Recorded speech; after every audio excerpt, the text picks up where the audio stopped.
नमस्कार.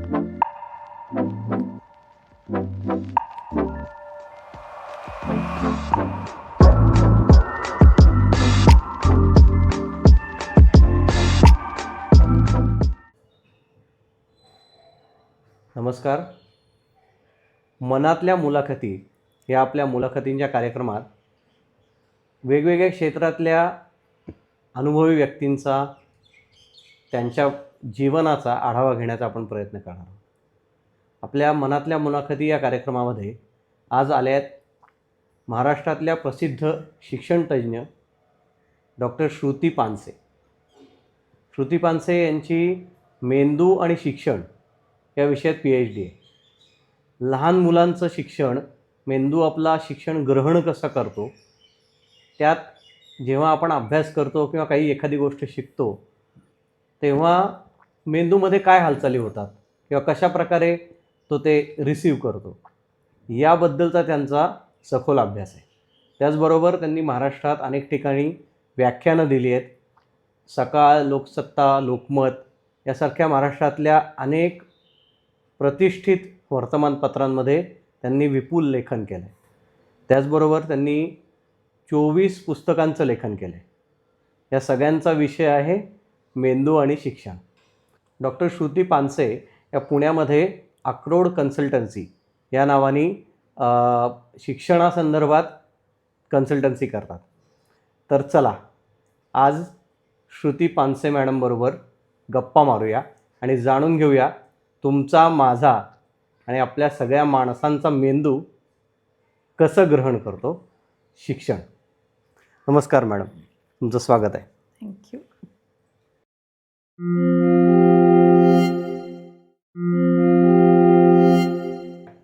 मॅडम, सगळ्यात पहिल्यांदा प्रश्न पडतो ते अक्रोड हे नाव का ठेवलं? एकतर तो मेंदू सारखा दिसतो, हां त्याच्यानंतर अक्रोड खाल्ला की मेंदूला सक्षमता प्राप्त होते. म्हणजे आपल्याला माहिती आहे की सुकामेव्यातला अक्रोड हाच आहे तो मेंदूला रिसेंबल आहे. आणि अजून एक गोष्ट म्हणजे माझ्या बहिणीच्या ज्या सासूबाई आहेत हां त्यांनी एक साईबाबांची पोथी माझ्या बाबांना प्रेझेंट दिली होती. हां आणि जेव्हा मी ती बघत होते तेव्हा मला हे नाव सुचलं. बरं. त्यामुळे अशा बऱ्याच गोष्टी आहेत की हे नाव ठेवलं गेलं. हां म्हणजे हे तुम्हाला स्फुरलं नाव. हो. अक्रोड कन्सल्टन्सीमध्ये तुम्ही एक्झॅक्टली कुठल्या कुठल्या प्रकारचे सल्ला देता? मुलांच्या विषयात म्हणजे खरं तर माझ्याकडे ज्यांना अजून बाळ व्हायचंय असे आईबाबा पण येतात. ते 12वी पर्यंत साधारणपणे मी करते त्यांचं. शिक्षणातले काही प्रश्न आणि बिहेवियरचे काही प्रश्न, अशा प्रश्नांची जे काही आईबाबांना छोटे छोटे प्रश्न पडतात की उदाहरणार्थ अगदी मार्क कमी पडत आहेत किंवा बाकी सगळ्या विषयात चांगले मार्क आहेत पण याच विषयात कमी कसे पडत आहेत, मग मार्क कमी पडत आहेत म्हणजे माझ्या मुलामध्ये काही नाहीच आहे का, हुशार नाहीये, हुशार नाहीये तर काय होईल त्याचं, किंवा आसपास इतकी स्पर्धा आहे पण माझं मूल त्या स्पर्धेत नाहीये तर काय होईल, असे प्रश्न पडतात. आणि इथपासून ते हट्टीपणा वाढलाय किंवा खूप आदळआपट, राग खूप येतोय, असे खूप वेगवेगळे जे प्रश्न पडतात तर त्याच्यासाठी मी उपस्थित असते. सध्याचा कळीचा मुद्दा म्हणजे मोबाईलचा वापर. लहान मुलं गेली आपण 15 वर्ष म्हणूया साधारण 2010 नंतर हा प्रकार प्रचंड वाढला. स्मार्टफोन घरोघरी आला, हातात आला प्रत्येकाच्या. हा सगळ्याच पालकांचा प्रश्न आहे. मोबाईलचं जे व्यसन आहे तर त्यापासून मुलांना कसं काय दूर ठेवता येईल किंवा त्यात मधला रस्ता काय काढता येईल, मध्यम मार्ग? कोविडच्या आधी प्रमाण तसं कमी होतं. म्हणजे स्मार्टफोन आला होता पण तो कॉलेजमधल्या मुलांपर्यंत, फार फार तर 10वी वगैरे इथपर्यंत होता. पण कोविड नंतर मात्र सगळ्या वयोगटाच्या हातात मोबाईल गेला आणि शिक्षणच त्याच्यावर दिलं गेलं. बरोबर. आणि तेव्हा हे लक्षात आलं नाही की ह्याचे पुढे परिणाम काय होतील. पण आता आपल्याला दिसतात की खूपच असा झिरपलाय तो मोबाईल. अगदी. आणि सगळ्या वाईट गोष्टींसाठी सुद्धा मोबाईलचा वापर होतो. अगदी. म्हणजे युट्यूबवर बगून प्रश्नांची उत्तरं लिहिणे. ते आता खूप झालंय. ChatGPT मुलं वापरतात. ते वापरतात, गणित करायला वापरतात, सगळ्याला वापरतात. त्यामुळे हे एक.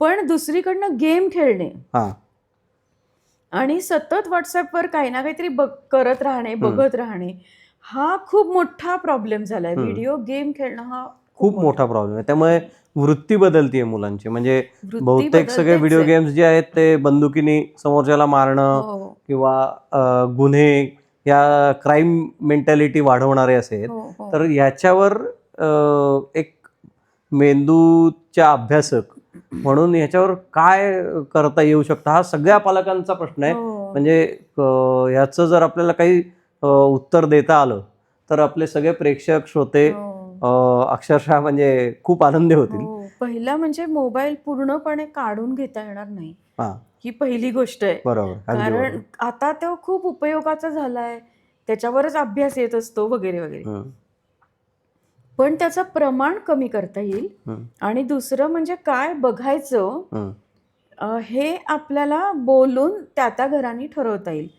की जर मोबाईल वापरायचा असेल तर तो कसा वापरायचा, कशासाठी वापरायचा, हे ठरवून घेता येईल.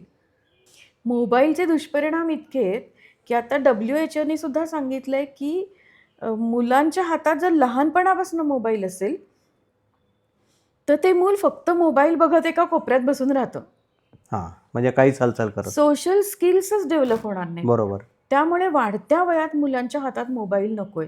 तर हे सगळं लक्षात घेऊन आणि मगाशी तुम्ही म्हटलात तसं, की मोबाईल हे व्यसन झालंय ते खरंच आहे. हं, कारण का तर मोबाईल सोडवताना त्याचे विड्रॉल सिम्पटम्स येतात. बरोबर. अगदी बरोबर. कारण मुलं चिडचिड करतात, भांडतात, रडतात, मी जेवणार नाही किंवा मी अभ्यास करणार धमकी नाही, देतात. अशी धमकी देतात. इमोशनल ब्लॅकमेल सध्या असं मोबाईलसाठी पालकांना पूर्ण इमोशनल ब्लॅकमेल हं. करतात. ह्यात काय होतं, की 1 किंवा 2 मुलं असल्यामुळे पालकही अडचणीत सापडतात, की लाडाचं असतं करायचं काय? आणि हो. ह्याला काय करावं? मारावं तर ते नाही आत्ता कोणी मारत. कुठलेच पालक मारत नाहीत किंवा पण ते मारूनही होत नाही, कारण तो आणखीन उसळी काही मारतो. उपयोग नाहीये. तर ह्याला जी पर्याय काय लहान मुलं आहेत, असू शकतो? जी लहान मुलं आहेत, की ज्यांना अजून मोबाईल म्हणजे काय फारसं कळत नाहीये. पण ती मुलं आपल्याकडे बघून शिकतात. म्हणजे आज मी असं बघते, की छोट्या-छोट्या मुलांना जेवायला घालायचं असेल, तर मोबाईल दाखवतात आणि पटापटा जेवायला घालतात. हं, ते इथनं आपण वापर वाढवलाय. हं. त्यामुळे ही जी या ज्या वयोगटातली मुलं आहेत, साधारणपणे 4, 5, 6 वर्षापर्यंतची, त्यांना मोबाईल दाखवूच नका. पण दिसूच नको देत. म्हणजे त्यांनी आई-बाबांना तो बघितलं वापरायचा आहे, त्यामुळे ते कठीण होऊन म्हणजे बसलंय. आता आपल्याला डिसिजन घ्यायचा आहे, की हां, आपल्याला मुलांना मोबाईल दाखवायचा नाहीये म्हणून आपण किती वापरायचा. त्यामुळे लहान 6 वर्षापर्यंतच्या मुलांना मोबाईल दिलाच नाही, दाखवलाच नाही तरी चालणार आहे आणि ते त्यांच्या विजनसाठी सुद्धा चांगलं आहे. हं. ही पहिली गोष्ट. आणि दुसरं पुढच्या मुलांना टाईमटेबल आखून सुद्धा पण ते टाईमटेबल आई-बाबांनी पाळणं खूप आवश्यक आहे. हां, म्हणजे हे बरोबर. आपल्या घरासाठी आहे हं, टाईमटेबल. हां, आपण जर असं म्हटलं, की मुलांसाठी आहे, तर हां, मुलं नाही ऐकणार आहेत. बरोबर. म्हणजे थोडक्यात मुलांना बंधनं घालायची आहेत, तर आई-बाबांनी स्वतः बंधनं घरानी, घालून घेतली पाहिजे. घरानी, घरानी. पूर्ण घराने, जे आजी-आजोबांनी, हां. सगळ्यांनीच.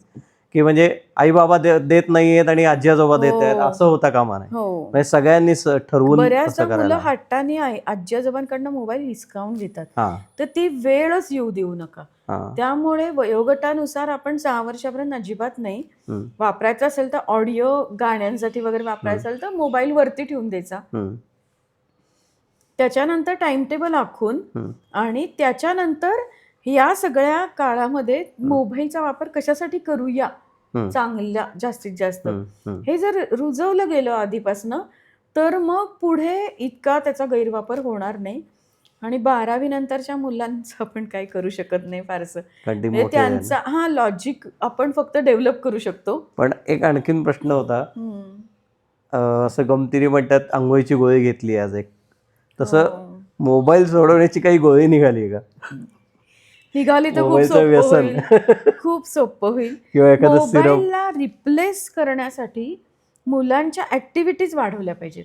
हां, घरातल्या गप्पा वाढवूया, घरात खेळ खेळूया, वेगवेगळ्या ॲक्टिव्हिटीज करूया, सुट्टीच्या दिवशी बाहेर जाऊया. असं जर पालकांनी ठरवलं, की असं प्लॅन केलं, तर आपोआप मग ते तुम्ही म्हणता तसं ती गोळी तयार करायची आपणच. हं, हं, पण म्हणून अगदी 100% आपण याच्यामध्ये यशस्वी होऊ असं नाहीये. हं, तर आपल्याला थोडंसं त्यांच्या कलानी आणि थोडंसं आपल्या गरजेनुसार, हं, कारण आपलं पण सगळं काम मोबाईलवर आहे. हं. त्यामुळे यानुसार प्रत्येक घराने त्यांच्या त्यांच्या तारतम्यानुसार घेण्याचा हा निर्णय आहे. पण म्हणजे आता जर ह्यात जबाबदारी घरातल्या सदस्यांची आहे, हो. हां, तर त्यांना मोबाईलपासून लांब नेण्यासाठी किंवा ह्या गोष्टी सांगणं किंवा हे, आता प्रत्येक व्यक्ती किंवा प्रत्येक आईवडील हे तयार असतात असं नाही. हो. प्रत्येकाला गोष्टी सांगता येतातच असं काही नाही, किंवा गप्पा काही मारता येतात. गप्पा मारता येतात. पण अशा काही साईट्स आहेत का किंवा काही मासिकं आहेत का की ज्यातून आईवडिलांना स्वतःची तयारी करता येईल, मुलांची गप्पा कशा मारायच्या किंवा कुठल्या विषयांवर मारायच्या? कारण हा विषय तितका सहज राहिलेला नाही आत्ता. कारण आईवडिलांना प्रश्न अगदी पडतो त्याच्याशी मी काय बोलू, स्वतःच मूल असतं, हो. पण काय मी बोलायचं. त्यावेळेला असं सांगीन खरं की आपल्याला बोलण्यासारखं काय बोलू असा जेव्हा प्रश्न पडतो ना, तेव्हा आपल्या लहानपणचे किस्से सांगावेत. ते आपल्याकडे भरपूर असतात. की मी लहान होतो तेव्हा, मी शाळेत होते तेव्हा, मी शाळेत यायची तेव्हा, माझी मैत्री कशी छान व्हायची, माझ्या मैत्रिणींची भांडणं व्हायची तेव्हा. हे जे रिअल लाईफ किस्से आहेत ना, ते आपण जेव्हा मुलांशी सांगतो तेव्हा मुलं आपल्या लहानपणाशी कनेक्ट करतात आणि तो फार सुंदर संवाद होतो. त्यामुळे तुमच्या हाताशी दुसरं काही नसेल, तुम्हाला दुसरं काही सुचत नसेल, तर हे तर आठवणींचा कप्पा आपल्याकडे आहे. बरोबर. आणि सगळ्यात महत्वाचं म्हणजे याने तुमचं बॉन्डिंग खूप छान होतं मुलांशी. आणि बॉन्डिंग झालं की मग ते मोबाईलचं व्यसन सोडायला किल्ली तिथंच आहे. फक्त अगदी बरोबर. मोबाईलचीच नाही, जेव्हा मुलं टीनेज मध्ये जातात आणि त्यांना असं वाटतं की काय आईबाबांचं ऐकायचं, असं जेव्हा होतं तेव्हाची सुद्धा किल्ली तीच आहे की आपलं बॉन्डिंग खूप छान असतं, आपल्या गप्पा खूप छान रंगल्या पाहिजेत लहानपणापासून. हा मोबाईलचा विषय झाला. पण साधारण लहानपणी थोडं शाळेच्या जवळ आलं मूल किंवा बालवाडीत जायची वेळ आली तर सगळ्यात मोठा प्रश्न पडतो की कुठल्या माध्यमात घालायचं. इंग्रजी माध्यम, मराठी माध्यम किंवा जी भाषा असेल ते कन्नड किंवा गुजराती. तर शिक्षणाच्या दृष्टीने किंवा मेंदू स्वीकार करण्याच्या दृष्टीने याच्या बाबतीत निर्णय कसा घ्यावा? बरेचदा काय होतं की म्हणजे ह्यात आवड निवड महत्त्वाची आहे, भविष्यात काय करिअर असेल. खरं तर हे तर आता 6व्या वर्षी आपण तो मूल 21 वर्षाचं होईपर्यंत काय करिअर असेल सांगता येत नाही, इतक्या गतीने बदल घडतायत. पण मग व्यक्तिमत्वाचा पाया पक्का होण्यासाठी हा निर्णय कसा घ्यावा की कुठल्या याच्यात माध्यमात शिक्षण द्यायचं? भाषेबद्दल बोलायचं ना तर 2-3 त्याच्यामधले प्रकार समजून घ्यायला पाहिजेत. एकतर मातृभाषा. आजकाल काय आहे की एकाच भाषेचे आई बाबा असतील असं नाही. त्यातही म्हणून मी हे म्हटलं की मातृभाषा म्हणजे काय आहे, बाळ पोटात असतं तेव्हा पहिले 9 महिने ते आईची भाषा ऐकत असतं. आई ज्या भाषेत आहे, आईच्या भाषेत विचार करते किंवा ती ज्या भाषेत लोकांशी जास्तीत जास्त बोलतेय ती त्याने आधी ऐकलेली आहे. बरोबर. ती मातृभाषा आहे. त्यानंतर घरातली भाषा आहे, त्यानंतर परिसर भाषा आहे.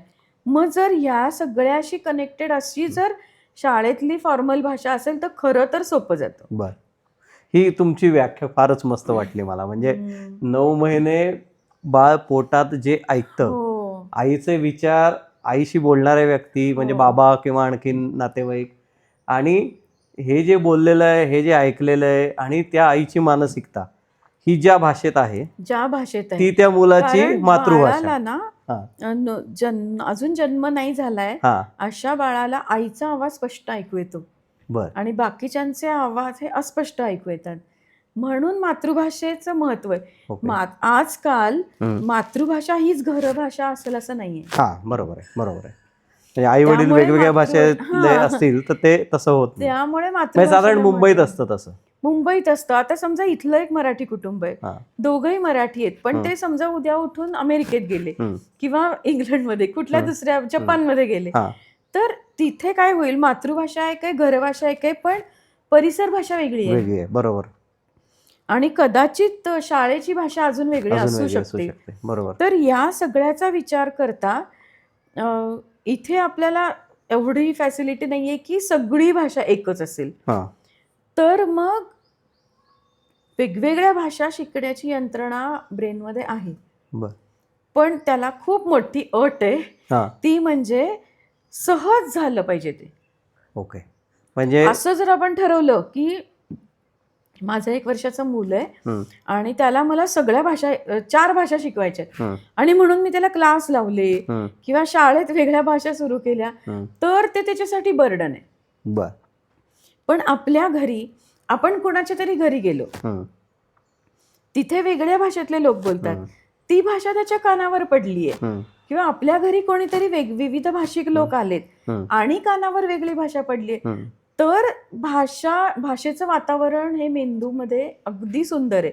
त्याच्यात सक्ती आणि जबरदस्ती, शाळा, परीक्षा, अभ्यास हे आलं हां. की मग ते तितकं सहज राहत नाही, मग ते बर्डन होतं. हां, म्हणजे हा आत्ता सध्या जो राज्यभरात चर्चेचा हिंदीचा. विषय आहे, की नवीन राष्ट्रीय धोरण आपलं आहे आणि ते 2020 मध्ये मान्य झालं आहे, राष्ट्रीय हो. शिक्षण धोरण. तर त्यात त्रिसूत्री आहे आणि त्रिभाषा, हिंदी, मराठी. आता आपल्या इथे हिंदी शिकवावं असं चाललंय पहिलीपासून. तर हा पहिलीपासनं जर अभ्यासक्रमात आली हिंदी, हां, ह्यात तुम्ही म्हणलात तसं जबरदस्ती नाही, की किंवा परीक्षा न घेता, म्हणजे जसं आता 8वी पर्यंत मुलांना नापास करत नाहीत, हम्म. तसं जर पहिली, दुसरी, तिसरी, चौथी परीक्षा न घेता हिंदी शिकवली, हिंदी, मराठी आणि इंग्रजी, तर ते होऊ शकतं का? ते सहज म्हणता येईल का? असं मला म्हणायचं. मुळात NEP मध्ये जी तिसरी भाषा किंवा त्रिसूत्री आहे ना, हं. ती 6वी नंतर रेकमेंडेड आहे.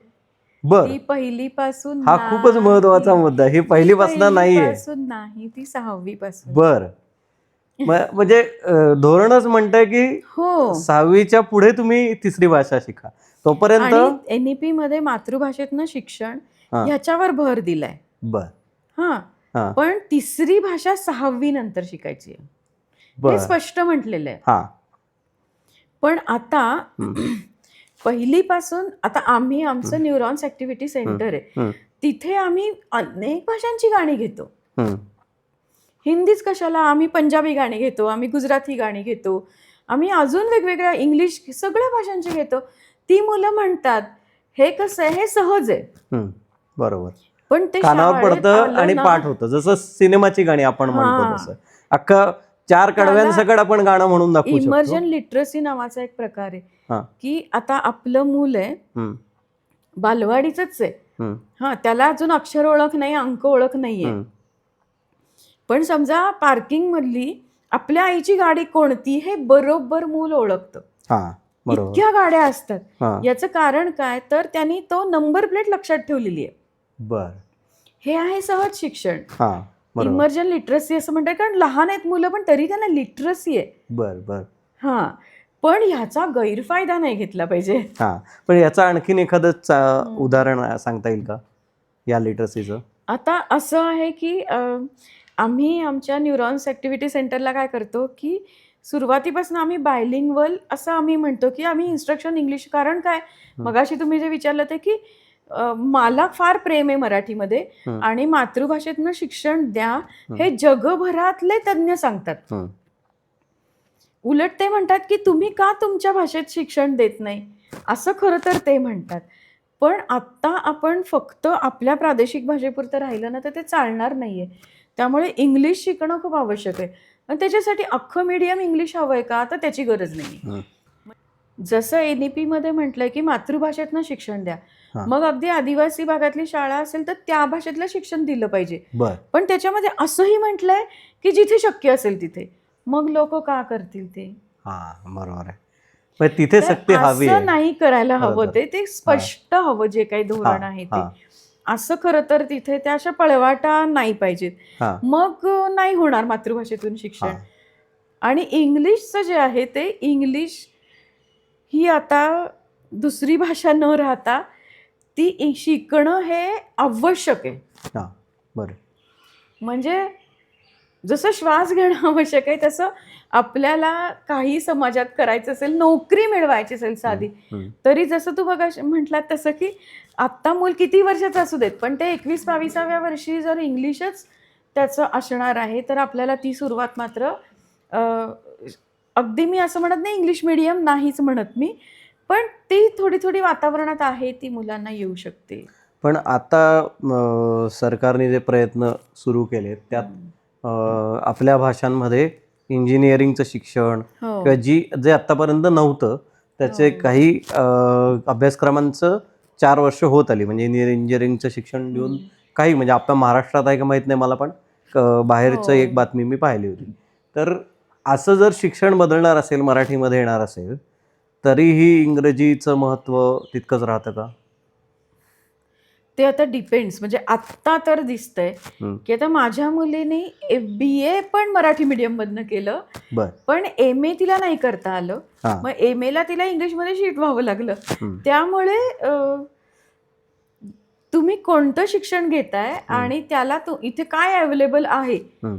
हे यानुसारच आपल्याला डिसिजन घ्यावा लागेल. पण बेसिक मातृभाषा, घरभाषा, परिसर भाषा हं. यात शिक्षण मिळालं तर ते जास्त चांगलं. प्रत्येकाचा निर्णय आहे हा, हो, की हो, कुठल्या हो. माध्यमात शिकवायचं. हो. इंग्रजीला पर्याय नाही हे आत्ता. 100% खरं. आत्ता. त्यात काही पर्यायच नाही, कारण नोकरी मुख्य. म्हणजे जरी शिक्षण हो. तुम्ही आपल्या भाषेतनं घेतलं तरी नोकरीच्या वेळेस इंग्रजीचा प्रभाव आहेच आहे, आणि तो कोणी नाकारू शकत नाही. नाकारू शकत नाही, नाकारायची गरज नाही मुख्य गरजही म्हणजे, नाही, कारण कारण ती जगाची भाषा आहे, जगाची भाषा आहे, ती टेक्नॉलॉजीची भाषा आहे. टेक्नॉलॉजीची भाषा आहे. बरोबर आहे, अगदी म्हणजे बरोबर. मला मध्ये एक असा प्रश्न पडला होता हां. की समजा आज हे इंग्लिश स्पीकिंग जे सगळ्या देश आहेत त्यांनी टेक्नॉलॉजी काढली आहे, हा समजा उद्या कोरियन, जॅपनीज ह्या लोकांनी टेक्नॉलॉजी काढली आणि ती अशीच इंग्लिश सारखी फोफावली, तर मग आपल्याकडे सेमी जॅपनीज, सेमी चायनीज अशा शाळा सुरू होतील का? बरोबर आहे. का आपण तेवढ्या आपण मातृभाषेतनं किंवा परिसर भाषेतनं शिक्षण घेऊया आणि तेवढ्यापुरती ती भाषा शिकून चालणार नाही का? हां, बरोबर आहे, बरोबर. आणि हे तुम्ही आत्ता भाषेचं म्हणलात तेव्हा जर सहज मराठीचा अभिमान म्हणून जर मोबाईलचं सेटिंग जरी मराठी केलं, हो. तरी ते मराठीचा अभिमान असलेल्या माणसालाही तो मोबाईल वापरता येत नाही, कारण ते शब्द इतके विचित्र भाषांतरित केलेले असतात की त्याचं काही काय म्हणायचं त्या शब्दाला हेच लक्षात येत नाही. मग परत इंग्रजी मोडवर जायला हा आत्तापर्यंतच्या शिक्षणाचा परिणाम मराठी म्हणतो. ज्ञानभाषा होईल ना तेव्हा ते चित्र बदलेल. अगदी बरोबर. हा सकारात्मक विचार एकदम अगदी अचूक आहे. मला असं विचारायचं आहे की शिक्षणामधले प्रयोग, गेली अनेक वर्ष शिक्षणाच्या वेगवेगळ्या पद्धती आहेत, आणि मॅकॉलेनी जी काही शिक्षण पद्धती घालून दिली ती चालू आहे, त्यातून आपण नोकर माणसं तयार करतोय, अशा बऱ्याच गोष्टी आपण ऐकतो, व्हॉट्सॲपवर वाचतो. तर ह्याच्यामध्ये वेगवेगळ्या ठिकाणी, आता आपण पुण्यात राहतो, पुण्यात लहानाचे मोठे झालो म्हणून पुण्यातल्या काही उदाहरणं सांगतो. जसं शिक्षणाचा पहिला प्रयोग माझ्या माहितीतला ज्ञानप्रबोधिनी, की शिक्षणाच्या दृष्टीने काही वेगळे प्रयोग करून त्याचं जोडणी शिक्षणाची तुमच्या दैनंदिन आयुष्याशी करणं, किंवा नंतर अक्षरनंदनचा प्रयोग आहे. तर असे काही ग्राममंगलचा एक प्रयोग होता. तर ह्या प्रयोगांबाबतीत एक अभ्यासिका म्हणून तुमचं काय मत आहे? म्हणजे कारण सगळ्यांनी वेगवेगळ्या पद्धतीने हे दिलंय, शिक्षण दिलंय. ज्ञानप्रबोधिनीची वेगळी आहे, किंवा या इतर 2 पद्धती पण वेगळ्या आहेत, किंवा जर्मन पद्धतीवर आधारित एक शाळा स्वधा म्हणून पाषाण सुसरोडला आहे. तर हे समजून घेण्याच्या दृष्टीने मुलांच्या त्या वयात, तर ह्या दृष्टीने हे कितपत म्हणजे व्यावहारिक, आणि हे जेव्हा प्रयोग केले जातात तेव्हा त्याला काय म्हटलं जातं की हे व्यवहाराशी जोडण्यासाठी आहे, व्यावहारिक आहे. तर ह्या सगळ्यांचा तुम्ही साधारण एक ओव्हरव्ह्यू तरी किंवा अभ्यास केला असेल तर ते कितपत यशस्वी झालं? कारण आता या बहुतेक पद्धतींना बरीच वर्ष होऊन गेली आहेत समाजात येऊन. मुळात ना 1942च्या आसपास किंवा 1942च मला वाटतं, तेव्हा ताराबाई मोडकांनी पहिला शैक्षणिक प्रयोग केला, तो कोसबाडला. तिथे आदिवासी मुलांना शाळेच्या छपराखाली घेण्यासाठी म्हणून जे त्यांनी वेगळे अभिनव प्रयोग राबवले त्यावेळेला, कारण मुलं काही शाळेत यायची नाहीत आणि त्यांना घेऊन यावं लागायचं, पालकांना माहिती नव्हतं. मग अंगणवाडी हा जो प्रयोग आपण आता ऐकतो ना, शब्दप्रयोग, तो खरं तर अंगणात या मुलांनी, आणि त्या ह्याच्यात वाडी म्हणजे बाग, तर मुलांची बाग अशा ह्यानी अंगणात या आणि झाडांमधनं दगडांमधनं असं शिकवलं गेलंय तेव्हा. बर. मग या प्रयोगाबद्दल अजून थोडं तर सविस्तर हा सांगा ना. खूप सुंदर प्रयोग आणि माझ्या माहितीतला महाराष्ट्रातला पहिला प्रयोग हा 1942 साली. तेव्हा मॉन्टेसरी मॅडमचं शैक्षणिक साधनं वगैरे आलेली होती. हा कुठे झाला होता हा प्रयोग? कोसबाडला, अं, ठाणे ठाणे जिल्ह्यातल्या जिल्ह्यातल्या आदिवासी आदिवासी भागामध्ये. भागात. आणि मग तिथे जेव्हा महात्मा गांधीजींनी भेट दिली हं. तेव्हा त्यांनी ते सगळं साधनं बघून सांगितलं की आपल्या इथे तुमच्या आसपास जो सुतार आहे हं. त्याच्याकडनं अशी खेळणी तुम्ही तयार करून घ्या. बर. मग कोसबाड आहे, मग म्हणजे कोसबाड आहे, आईना या भागामध्ये सुरू झालं, बोर्डीला सुरू झालं. तर हे सगळे शैक्षणिक प्रयोग हे फार पहिले ताराबाई मोडक, अनुताई वाघ अशांनी ते सगळे सुरू केले. मग त्याच्या आसपास पुण्यामध्ये पण आता आपल्याला माहिती आहेत ते सगळे ते सुरू झालेले आहेत. त्याच्यानंतर कोल्हापूरला सृजनानंद विद्यालय बर. लीलाताई पाटील यांनी सुरू केलेलं. बर. ते पण असंच अक्षरनंदनच्याही कितीतरी आधी ती त्यांनी शाळा सुरू सुरू झाली. केलेलं. आता अशी आनंद निकेतन नाशिकला आहे, आनंद निकेतन वर्ध्याला आहे, सेवाग्रामला आहे, की जी व्होकेशनल ट्रेनिंग आहे की तुम्ही करा आणि शिका. म्हणजे मी जेव्हा तिथे भेट दिली होती तेव्हा मडकी करून ती भाजून ते सगळं मुलं शेती करतात, सगळं करतात. तर हे जे सगळे प्रयोग आहेत याच्यात आता नवीन काय प्रयोग आहेत तर रुडॉल्फ स्टायनर जे तुम्ही मगाशी म्हटलात तर त्या स्टायनरच्या फार वेगळा विचार आहे त्याचा. तर त्याच्या कल्पनेनुसार जगभरात स्टायनर स्कूल्स आहेत. तर त्यातली पुण्यामध्ये सुद्धा आता जवळपास 2-3 शाळा आता नव्याने सुरू झाल्या. मी जी स्वधा म्हणली ती स्वधा आहे, अजून H3 म्हणून एक आहे, अजून पण एक आहे. तर हे सगळं आहेच, पण या सगळ्याच्या पलीकडे खूप लोकांना माहित नाहीये ती म्हणजे National Institute of Open Schooling. मी त्याकडे एडरच होतो. NIOS ही हे एक बोर्ड फार पूर्वापार आपल्याकडे सुरू आहे. बर. आणि आपल्याला फारशी माहित नसते. आपल्याला असं वाटतं की आपल्या मुलांनी ही जी प्रचलित शिक्षण पद्धती आहे यातनच जायला पाहिजे, पण असं नाहीये. बरोबर. या ओपन स्कूलिंग मध्ये जवळपास 35 एक विषय आहेत. बर. त्या 35 मधले कुठले तरी 5 का 6 आपण निवडले तर चालतात. बर. मग तो बोर्ड आहे का? ते बोर्ड आहे आणि 10वीची परीक्षा आपल्याला त्या बोर्डनी देता येते. बर. त्यांचे सेंटर्स पण असतात. त्यामुळे त्या सेंटरमध्ये जाऊन त्यांची टेक्स्टबुक वाचून आपण आपलं समजा मूल खेळाडू आहे, मी याचा एक तुम्हाला थोडं फक्त माझ्या माहितीतलं एक उदाहरण मी सांगतो. एक पती पत्नी खेळाडू आहेत, धनकवडीमध्ये राहतात. तर स्विमर आहेत, मॅडम आहेत त्या, आणि मिस्टर होते ते पण खेळाडू होते. कुठला खेळ मला बहुतेक धावपटू होते. तर त्यांनी ते केलं होतं. दोन्ही मुलींना मुक्तांगण शाळेत होत्या, त्या दोन्ही मुलींना त्यांनी ओपन स्कूलिंग केलं होतं. फक्त ह्यात पालकांची जबाबदारी प्रचंड वाढते. कारण फक्त त्यांची आई जी आहे ती स्विमर असल्यामुळे ह्या मुलींना SP कॉलेजला पहाटे 6 वाजता पोहायला न्यायचं, मग त्यातनं हे ओपन स्कूलिंग, मग ब्रिटिश काउन्सिल लायब्ररीमध्ये जाऊन अभ्यास करायला लावायचा, असं सगळं त्यांनी केलं होतं. पण त्यांची सेंटर्स पण असतात. त्यामुळे त्या सेंटरला म्हणजे काय म्हणजे होम लर्निंग हा पण ऑप्शन आहेच.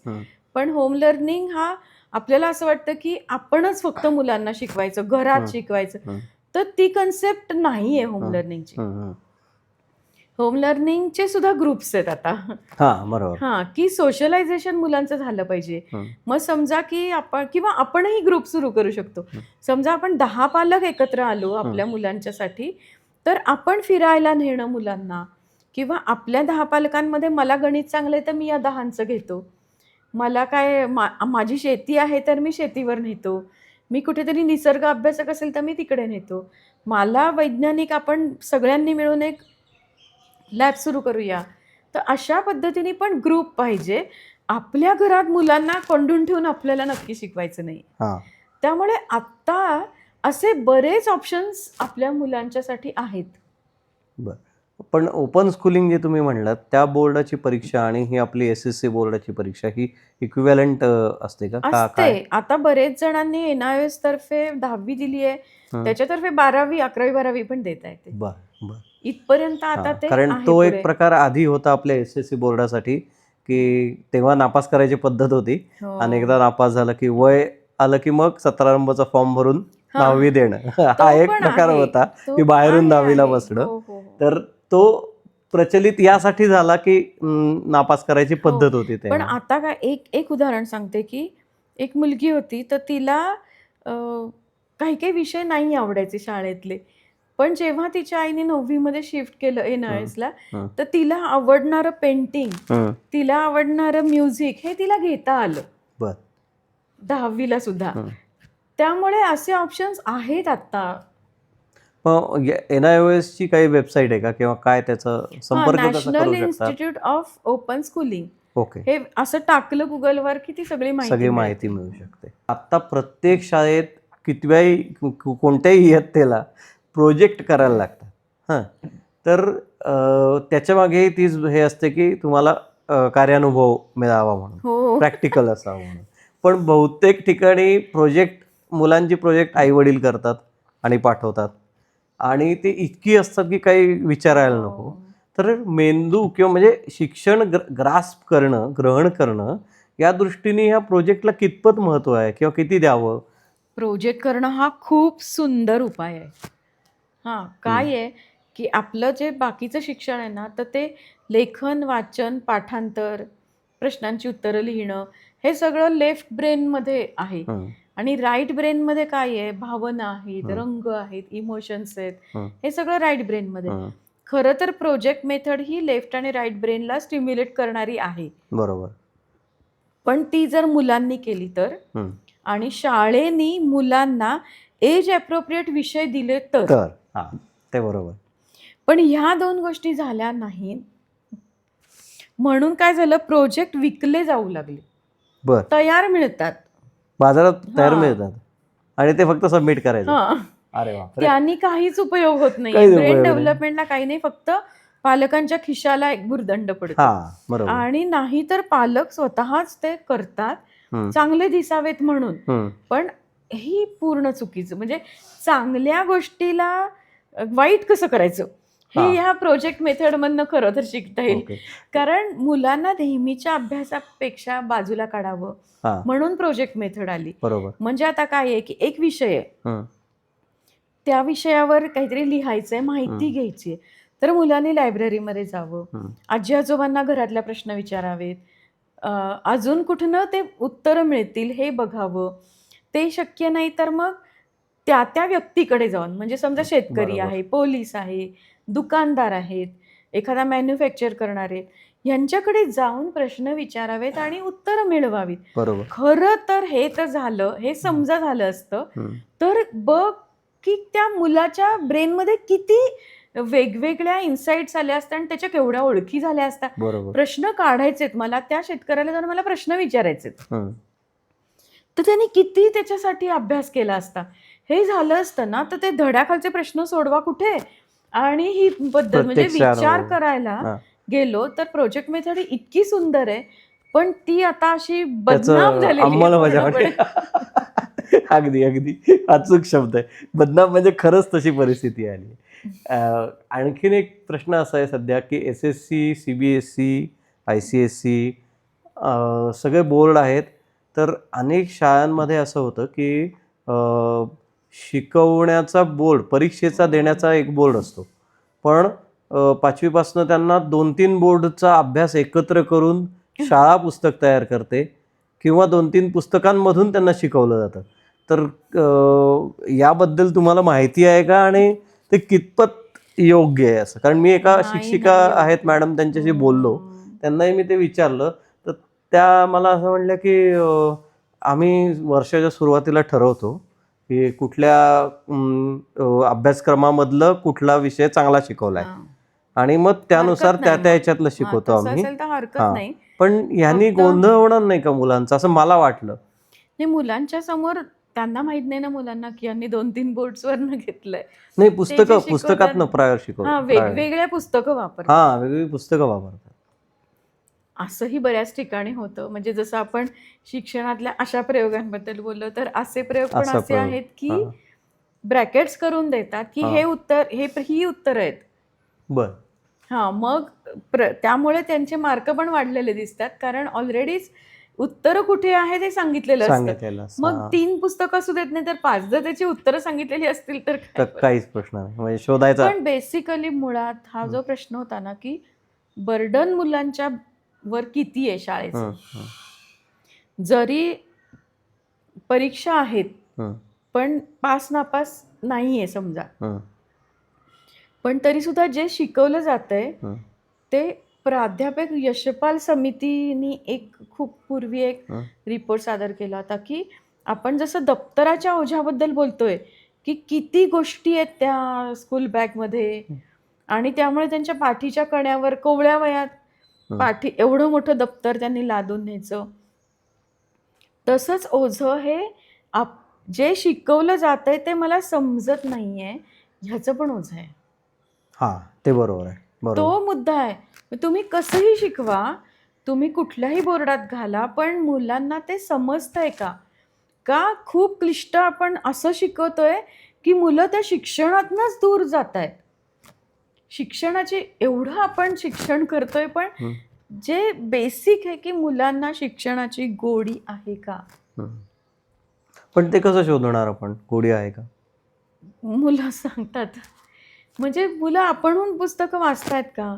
मुलं आपणहून ते प्रश्नांची उत्तरं होमवर्क करतायत का? का मुलं त्यापासून पळ काढतायत? बरं हा पळ मोबाईल बघण्यासाठी काढतायत का खेळण्यासाठी हां, काढतायत? तेही महत्वाचं आहे. ह्याच्यावरनं बरोबर. आपल्याला हे कळू शकतं, की ही जी डिफिकल्टी लेव्हल आहे, हं, जी काही आहे, हं. त्यात माझं मूल फिट आहे का? आणि जर ते नसेल, तर मग मी त्याच्यासाठी अजून काय करू? काय होतं, मार्क कमी पडले, की ट्युशन लावली जाते. बरोबर. पण ट्युशनमध्ये त्याच पद्धतीने शिकवलं गेलं हो. तर काय उपयोग? बरोबर आहे. तसं होतंय. आणि मी जेव्हा वर्कशॉपला जायची, अनेक शाळांमध्ये मी गेलेली आहे, तेव्हा मी जवळपास प्रत्येक शाळेमध्ये एक प्रश्न शिक्षकांना विचारलेला आहे. शिक्षकांना म्हणजे टीमला, हं. की संपूर्ण महाराष्ट्रात तुम्ही हां, वर्कशॉप हो, घेतले. अगदी. की प्रत्येक वर्गात अशी किती मुलं असतात, की जी आपणहून अभ्यास करतात हं, आणि ज्यांना आपणहून अभ्यास करावासा वाटतो. हं. तर त्याचं उत्तर पूर्वी असं होतं, की साधारणपणे 10% मुलांना आपणहून अभ्यास करावासा वाटतो. मग पुढे-पुढे ते प्रमाण कमी होत गेले बरं का. बरं.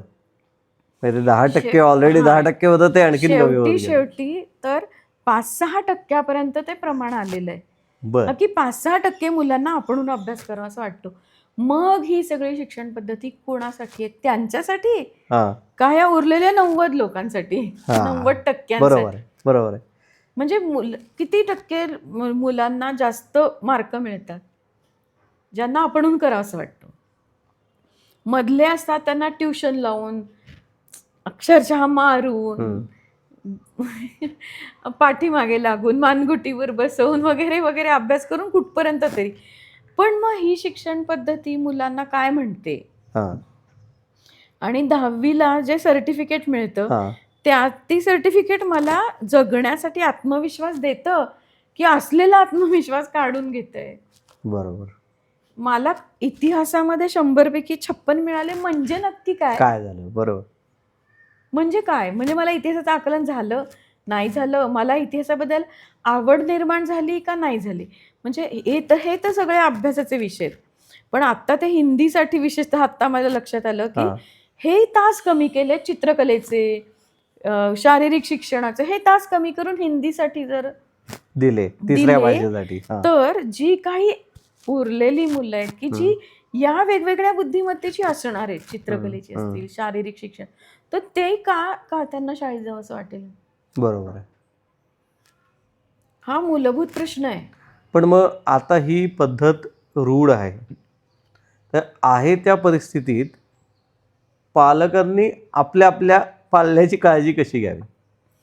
हां. म्हणजे त्यांना काय करता त्याच्यासाठी येईल? त्यांच्यासाठी हो, काही हो, हो. ॲप्स आहेत का? किंवा नाही, काही ॲप्सची गरज हे नाहीये. आहेत का, की किंवा काही वेबसाईट्स आहेत किंवा तुम्ही काही एखादा कोर्स किंवा मार्गदर्शन करू शकता का? कारण काय होतं, आई वडील बहुतेक सगळे नोकरी करणार आहेत. हो. हां, त्यामुळे त्यांना पालकांना वेळ नाही आहे की काय चाललंय आयुष्यात बघायला. हो.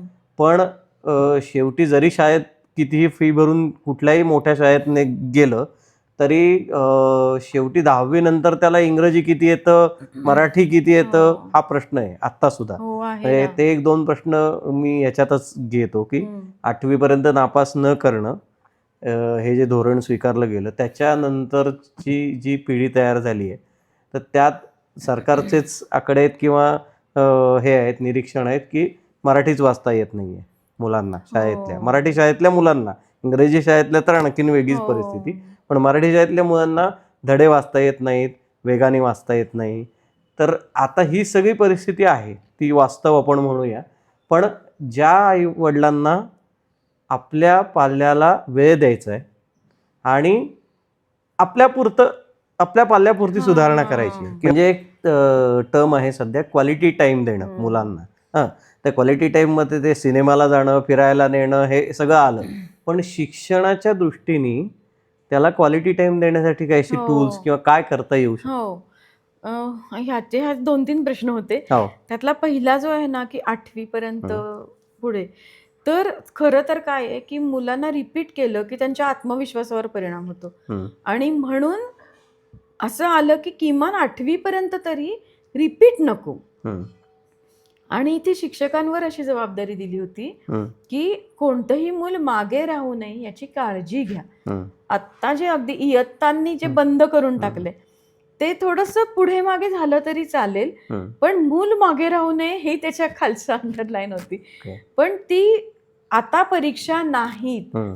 असं मला स्वतःला आठवते, की हेडलाईन पेपरची अशी होती हो, बरोबर. किंवा आता कोणी नापास होणार नाही. ॲक्च्युअली तसं नव्हतं. थोडं मुलांना अगदी इयत्तांच्या कप्प्यात न टाकता थोडं पुढे मागे झाले तरी चालेल, पण त्या क्षमतेपर्यंत मुलांना जाऊ दे आणि हां. ती जबाबदारी शिक्षकांची. खरं तर हे असं होतं. हं. पण ते परत मगासारखं प्रोजेक्टसारखं ते धोरणच बदनाम झालं. म्हणजे ती कल्पना खरं तर चांगली होती, खरं तर की चांगली होती. म्हणजे मोकळीक मिळावी, मुलांच्यासाठी थोडीशी विचार जागा करणारी मुलांचा होती. विचार करणारी होती. आता हे जे आहे ना, हा एक खूप मोठा विषय आहे, की आपल्या पुरतं जर बघायचं असेल, तर काय करायचं? Productive time. Productive time. तर मुलांच्या मध्ये म्हणजे आपल्यापैकी प्रत्येकामध्ये 8 प्रकारच्या बुद्धिमत्ता असतात. बरं. त्यापैकी 2 ते 3 अशा असतात, की ज्या माझ्या प्राधान्याने चांगल्या असतात. हं. 2 ते 3 अशा असतात, की त्या खूप तळाला असतात. म्हणजे मी खूप प्रयत्न केले तर त्या थोड्याफार सुधारतील. काही मध्ये असतात. हं. तर आपल्या मुलांच्या बुद्धिमत्ता काय आहेत? हं.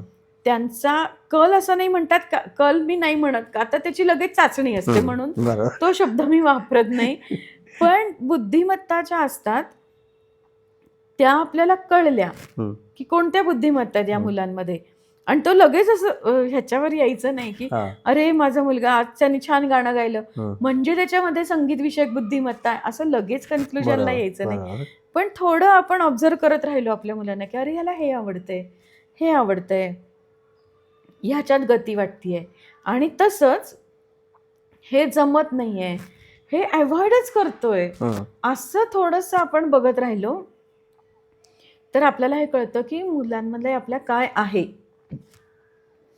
आणि मग ते जे आहे त्याला आपण कसं वळण देऊ शकतो हे बघायला पाहिजे. 10वीच्या एका टप्प्यावर सुद्धा आई बाबा आणि मुलं हे असं जर बसून बोलले, की तुला काय आवडत होतं, तुला काय आवडत नाही, तरी सुद्धा 10वी नंतर कुठे जायचा हा निर्णय खूप चांगल्या पद्धतीने घेतला जाऊ शकतो. बरं. म्हणजे आपल्यामध्ये काय आहे म्हणजे आता आपण म्हणतो ना, की हा तिचा छंद आहे, हं. ही तिची आवड आहे. हं. उदाहरणार्थ, हं. तर ती नुसती छंद आवड नाहीये, तर ते न्यूरॉन्समध्ये कनेक्ट आहे. हं. ब्रेनमध्ये ज्या न्यूरॉन्स नावाच्या पेशी असतात, हं. त्या पेशींमध्येच आपली आवड निवड ही कनेक्टेड असते आणि म्हणून आपल्याला त्या गोष्टी आवडतात. मग त्याला जोडून हाच प्रश्न आहे, की आवड निवड कशी हं. निश्चित होते? हो, की ती खरं तर या न्यूरॉन्समध्येच असते. म्हणजे काय की 8 प्रकारच्या ज्या बुद्धिमत्ता आहेत त्या कोणत्या आहेत? हं. एक भाषिक बुद्धिमत्ता आहे, दुसरी गणिती बुद्धिमत्ता आहे. त्याच गणिती बुद्धिमत्तेला तार्किक असं पण म्हणतात. तिसरी अ, आंतरव्यक्ती बुद्धिमत्ता आहे. बर. म्हणजे इंटरपर्सनल. इंटरपर्सनल की इतरांशी संवाद साधण्याची पण बुद्धिमत्ता आहे. हा बर. म्हणजे आपण ज्याला म्हणतो की हा दुसऱ्याशी कौशल्य छान म्हणतो त्याला कम्युनिकेट आपण. करतो हा. किंवा ह्याला हे जमतं, तर ती खरं तर बुद्धिमत्ता आहे. व्यक्ती अंतर्गत इंट्रापर्सनल ही एक बुद्धिमत्ता आहे. म्हणजे स्वतःच्या मनाशी विचार करून तो मांडणं, क्वेश्चनिंग ॲबिलिटी, हे सगळी एक बुद्धिमत्ता आहे. संगीत विषयक ही एक बुद्धिमत्ता आहे. तो नुसता छंद नाहीये. संगीत हा फक्त छंद नाहीये किंवा कला नाहीये, तर ती बुद्धिमत्ता आहे. त्याच्यानंतर कायनेस्थेटिक म्हणजे शरीर व स्नायू विषयक ही एक बुद्धिमत्ता आहे. बर. खेळाडू, नर्तक, गायक, कारण स्नायूंशी ही सगळी एक बुद्धिमत्ता आहे. म्हणजे आपण म्हणतो की हा खेळाडू आहे, पण त्या खेळाडूला खेळ खेळण्यासाठी बुद्धिमत्ता लागते. बर. फक्त त्याचं शरीर खेळाडूचं असून चालत नाही. त्याला खेळायचा कसा किंवा डाव आखायचे कसे ह्याला बुद्धिमत्ता साथ देत असते. बर. दृश्य अवकाशीय ही एक बुद्धिमत्ता आहे. म्हणजे काय ते व्हिज्युअल स्पेशियल. बर. इमॅजिन करणं आणि ते कृतीत चांगल्या पद्धतीने आणता येणं. बर. ही एक बुद्धिमत्ता आहे की जी चित्रकारांमध्ये असते, इंजिनियर्स मध्ये असते. बर. ती एक आहे. आणि निसर्ग विषयक ही बुद्धिमत्ता आहे. बर. तो आपण त्याला इन्स्टिंक्ट, इंग्लिश मध्ये इन्स्टिंक्ट म्हणतो की ते किंवा आपण असं म्हणतो ना की फिरायला आवडतं, ट्रिपला जायला आवडतं, तर ट्रिप वर्षातनं 2 किंवा 1. पण जे मूल निसर्गविषयक बुद्धिमत्ता त्याच्या न्यूरॉन्समध्ये घेऊन वर्गात बसतंय रोज, की ज्याची बुद्धिमत्ता ती नाहीये, ते मूल त्या वर्गात कसं रमेल आणि त्या मुलाला किती मार्क मिळतील. म्हणजे आता उदाहरणार्थ सलीम अली हे ते वही घेऊन कुठेतरी लांब जाऊन पक्ष्यांची चित्र काढायचे, पक्ष्यांची माहिती घ्यायची. त्यांना तेव्हा फंड पण नव्हते, काहीच नव्हतं. ही निसर्गविषयक बुद्धिमत्ता. गोनी दांडेकर जे गड किल्ल्यांवर भ्रमंती करायचे, ती निसर्गविषयक बुद्धिमत्ता आहे.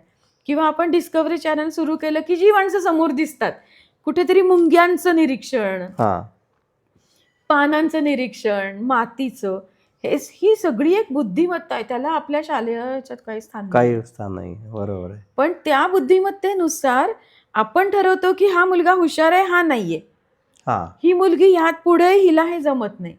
का तर आपण शालेय विषयांमध्ये घेतोय. त्यामुळे खरं तर कलेचे, शारीरिक शिक्षणाचे, फील्ड ट्रिपचे हे विषय खरं तर वाढायला हवेत आता. बर. हा अभ्यासक्रमाचा भाग व्हायला हवा. हा अभ्यासक्रमाचा भाग. आता कसं झालं 10वीला याचे कलेचे गुण द्या हे, पण ते नेमकं झालं 100% वगैरे असे मुलांना मिळायला लागले.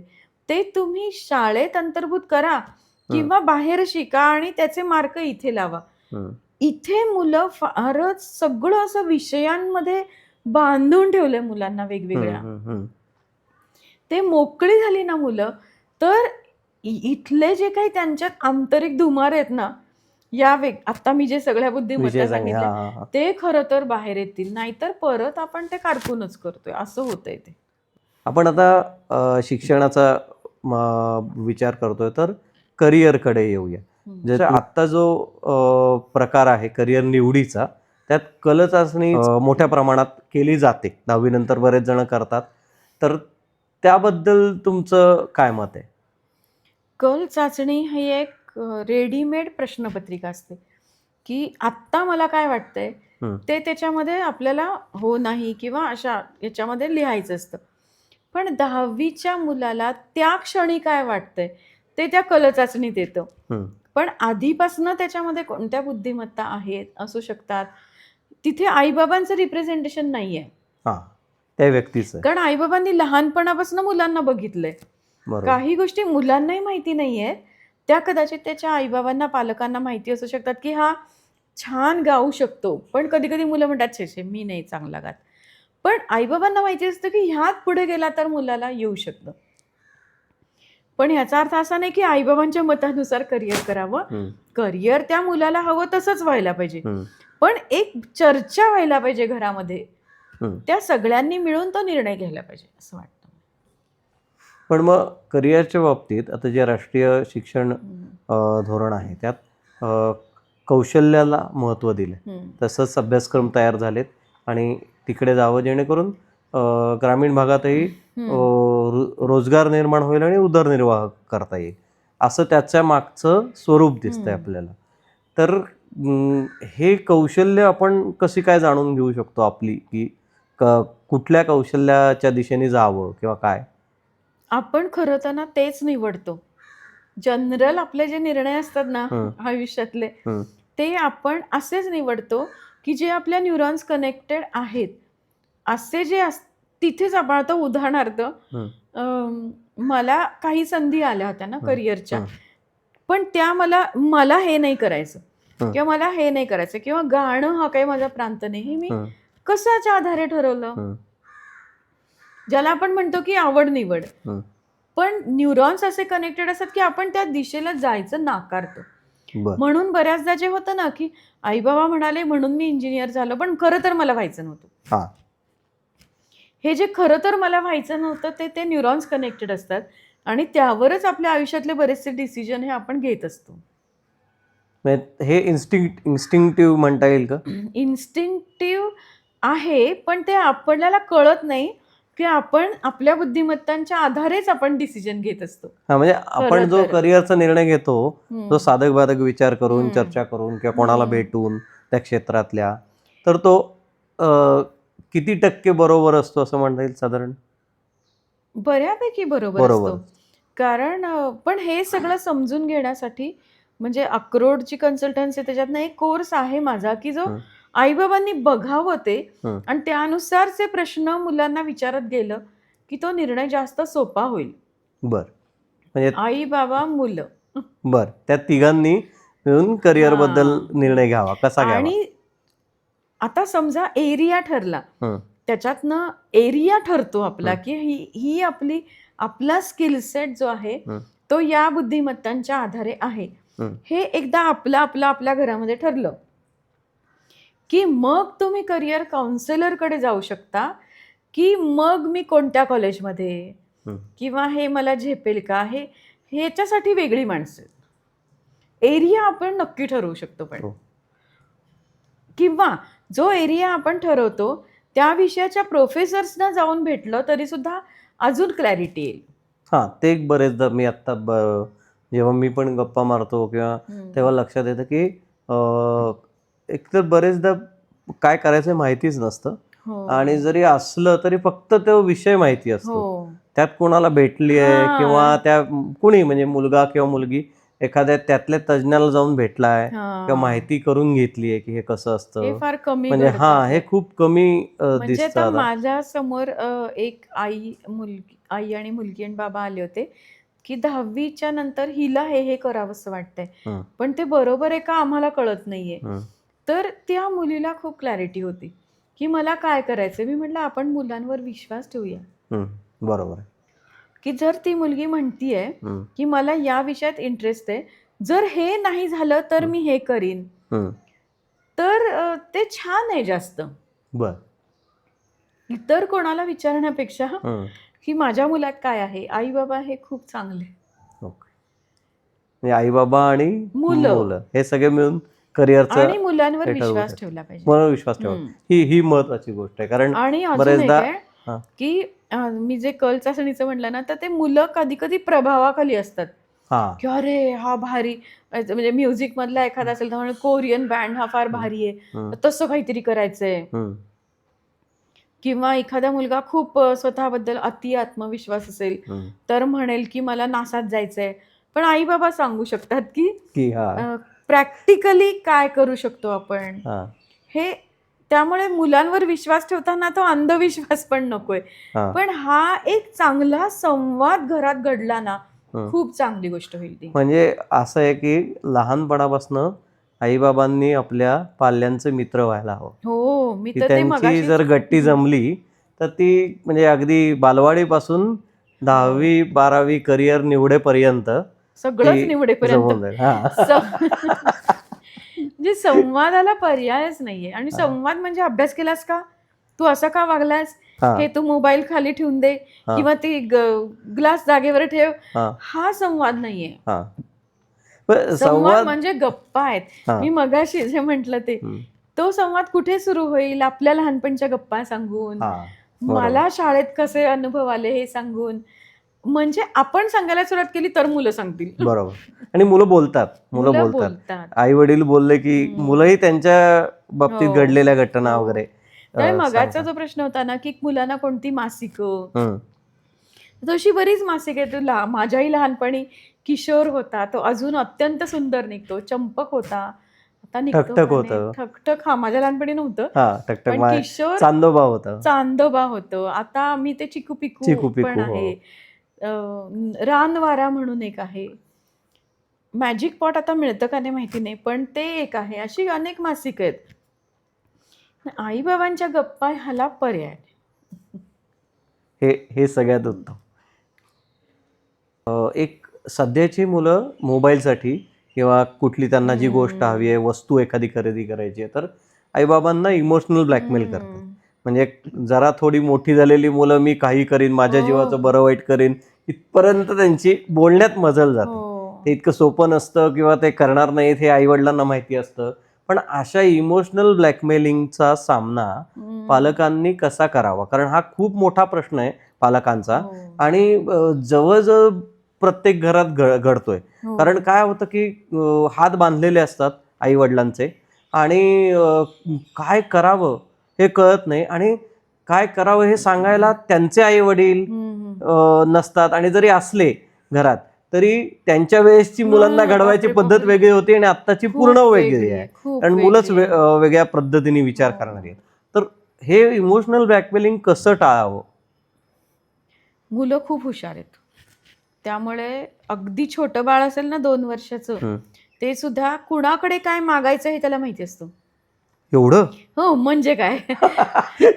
म्हणजे आईकडे काय मागायचं, बाबाकडे काय मागायचं, आजीकडे काय मागायचं, फिरायला न्या हे ह्यांच्यातल्या कुणाला म्हणायचं, कोण आपल्याला चांगलं फिरवतं. कोण, हे अत्यंत म्हणजे आईबाबांना वाटतं की आपण मुलांना घडवलं, पण मुलं इतकं अनालिसिस करत असतात आईबाबांचं. म्हणजे अगदी लांबून, म्हणजे ऑफिसमधनं समजा आईचा एक हॅलो आला तरी मुलांना कळतं की हिचा आता मूड कसा आहे. बर. एखादी गोष्ट मागायची असेल तर ती कोणता मूड असताना मागितली पाहिजे, ह्याचं मुलांचं खूप अनालिसिस असतं. त्यामुळे मुलं भरपूर हुशार आहेत. मुलांकडे सुद्धा ए प्लॅन, बी प्लॅन, सी प्लॅन व्यवस्थित तयार असतात. त्याला तर शब्द नाहीये की नुसतं मागितलं तर मिळतंय, नाही मिळालं का मग आता काय करायचं, तर थोडं चिडून, ओरडून, भांडून, मग अशा त्या डिग्रीज वाढत जातात. त्याप्रमाणे आपण पण शिकलं पाहिजे की असं आलं समोरनं तर तहाची बोलणी कशी करायची, मुलांची तह कसा करायचा की हे दिलं तर ते. पण ह्यातून एक असं दुसरा प्रश्न निर्माण होतो की आपणच त्यांना हे शिकवतो की इतके मार्क पडले तर हे मिळेल, तितके मार्क पडले तर ते मिळेल, आणि हे बुमरँग होतं नंतर आईवर वडिलांवर की तू हे असं म्हणलं होतीस किंवा तू असं म्हणलं होतास मग मला हे पाहिजे, आता मला हे नाही करायचं, तूच सांगितलंस ना. मग हे पालक आपल्याच याच्यात अडकतात. हो, शब्दात पडतात. पण मग हे यातनं बाहेर कसं पडायचं? म्हणजे आपली एक सिस्टीम असायला हवी, तर ती काय पालकांनी करायला हवी? इमोशनल ब्लॅकमेलिंग आणि हे काय म्हणतात त्याला, हे जे तुलनात्मक आहे की त्याला कसं मिळालं, त्यांनी कशी बॅट घेतली, त्याला सायकल मिळाली, अरे तो तुझ्यापेक्षा लहान आहे किंवा तो मोठा आहे तुझ्यापेक्षा, त्याला सायकल चालवता येते, नाही मला आत्ताच पाहिजे. तर ही समजूत कशी काढावी? म्हणजे अगदी हे मी गमतीने म्हणलं, पण समजूत काढायला आई बाबांना, पालकांनाही तयार व्हायला हवं. तर ते कसं होता येईल हे जरा थोडं सांगा. मुळात लॉजिकली समजावून सांगून आपण प्रयत्न करायचा की ही तुलना ना मुलांच्या मनात सतत चालू असते. त्यांच्या घरात हे आपल्या घरात का नाही, त्यांच्या घरात ते आपल्या घरात, त्यांच्या घरात जे आहे पण ते आपल्या घरात नाहीये, पण दुसऱ्या गोष्टी आहेत हे मुलांना सांगून पटत नाही, पण म्हणून सांगणं आपलं काम आहे. हम्म, आपल्या घराचा एक USB हम्म, तो सुद्धा आपण सांगितला गेलाच पाहिजे. हम्म. त्यानंतर जर त्यांना चिडचिड करायची असेल, रडारड करायला, तर करू दे. हम्म. सगळं पुरवण्याची जबाबदारी आपली अजिबात नाहीये. आणि इमोशनल ब्लॅकमेलला असंच केटर करावं, हो हो. म्हणजे थोडं म्हणजे आता खंबीरपणे. 2-3 प्रकार आहेत त्याच्यामध्ये. हा. तो हट्ट जर लॉजिकल असेल तर तो पुरवायला काही हरकत नाही. हम्म, नसेल आणि हम्म. आपल्याला तर नाहीये पुरवायचा, हम्म, तर आपण आपला एक पालक म्हणून जो काही अधिकार आहे हम्म, तो वापरून की मला हे जमेल, मला हम्म, हे जमणार नाही. हम्म. मग तिथे ती हा भीती निर्माण होते की हा काय हा करेल, ही काय करेल, हा त्याला. जो मला जमणार नाही भाग आहे ना, हम्म. हा आपण चिडवून वगैरे अजिबात सांगायचा नाहीये. ही पहिली हा, गोष्ट. हे बरोबर आहे. कितीही वेळा समोर न येऊ दे, हा. मला हे जमणार नाही, याच्यापेक्षा वरचा आवाज पण नाही चढवायचा. बर. मग शेवटी 40 वेळा म्हणण्याची तयारी ठेवायची की आपल्याला हे वाक्य 40 वेळा म्हणायचं. मला हे जमणार नाही. ABC किती का प्लॅन असू दे, हा, आपलं उत्तर एकच. बरोबर. मग कळतं त्यांना की खरंच नाही जमणार आहे आईला हे.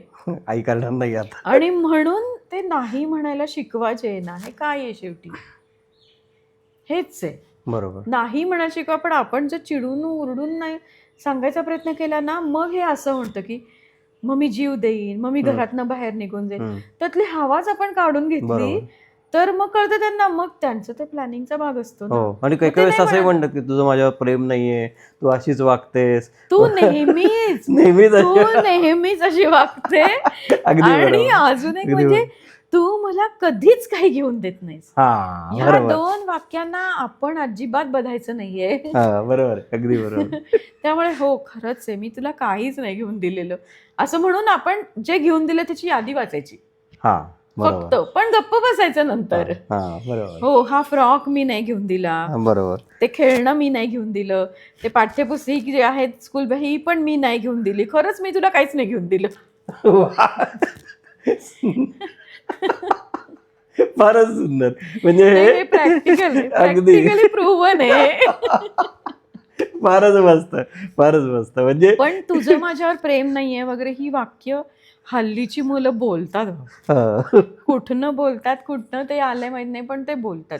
हा, पण दुसरीकडे एक सकारात्मक बाजू अशी आहे, ही वाक्य बोलतात, पण जेव्हा मी म्हणलात तसं तुमचं बॉन्डिंग झालं ना, तर हो, प्रचंड प्रेम करतात मुलं आणि खूप. प्रचंड तुमची बाजूही घेतात. कधीतरी एखाद्या बाजू घेतात, समजून गरज पण पडली, घेतात. काही घरातलंच भांडण झालं किंवा बाहेर एखादी गोष्ट असेल तर आईची, वडिलांची बाजू घेतात किंवा अगदी मायेने करतात. म्हणजे ही जशी बाजू दुसरी आहे, इमोशनल ब्लॅकमेल फार किंवा प्रेमाची बाजू आहे. हा, प्रेमाची बाजू आहे. खूप आहे, हा. खूपच फक्त आहे. ते आता दोघांचं इंटरपर्सनल रिलेशनचा प्रश्न आहे, हो. आई वडील आणि पालक.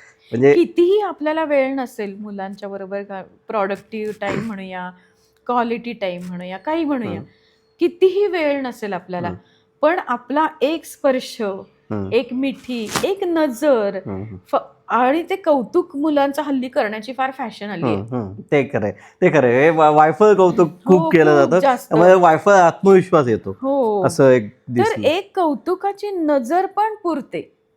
नाही तर मुलं म्हणतात की माझा बर्थडे झाला, तू मला काही दिलं नाहीस, किंवा त्यांनी कुठेतरी, हल्ली पार्ट्यांचं प्रमाण वाढलंय वाढदिवसाच्या, बरोबर. तर हे त्यांनी केलं, हे आपण केलं नाही. ह्या सगळ्याला उत्तर म्हणजे तुमचं त्याचं बॉन्डिंग, आणि जेवढं तुम्ही कमीत कमी हा स्पर्श, ही नजर, एखाद्या वेगळ्या नवीन आलेल्या माणसासमोर आपल्या मुलाचं एखाद दुसऱ्याच शब्दात केलेलं कौतुक, एवढं पण मुलांना हा विश्वास द्यायला पुरेसं आहे की माझ्या आईचं, माझ्या बाबांचं माझ्यावर प्रेम आहे, त्यांना मी आवडतो, त्यांना मी आवडते, एवढंच फक्त खरं तर हवं असतं.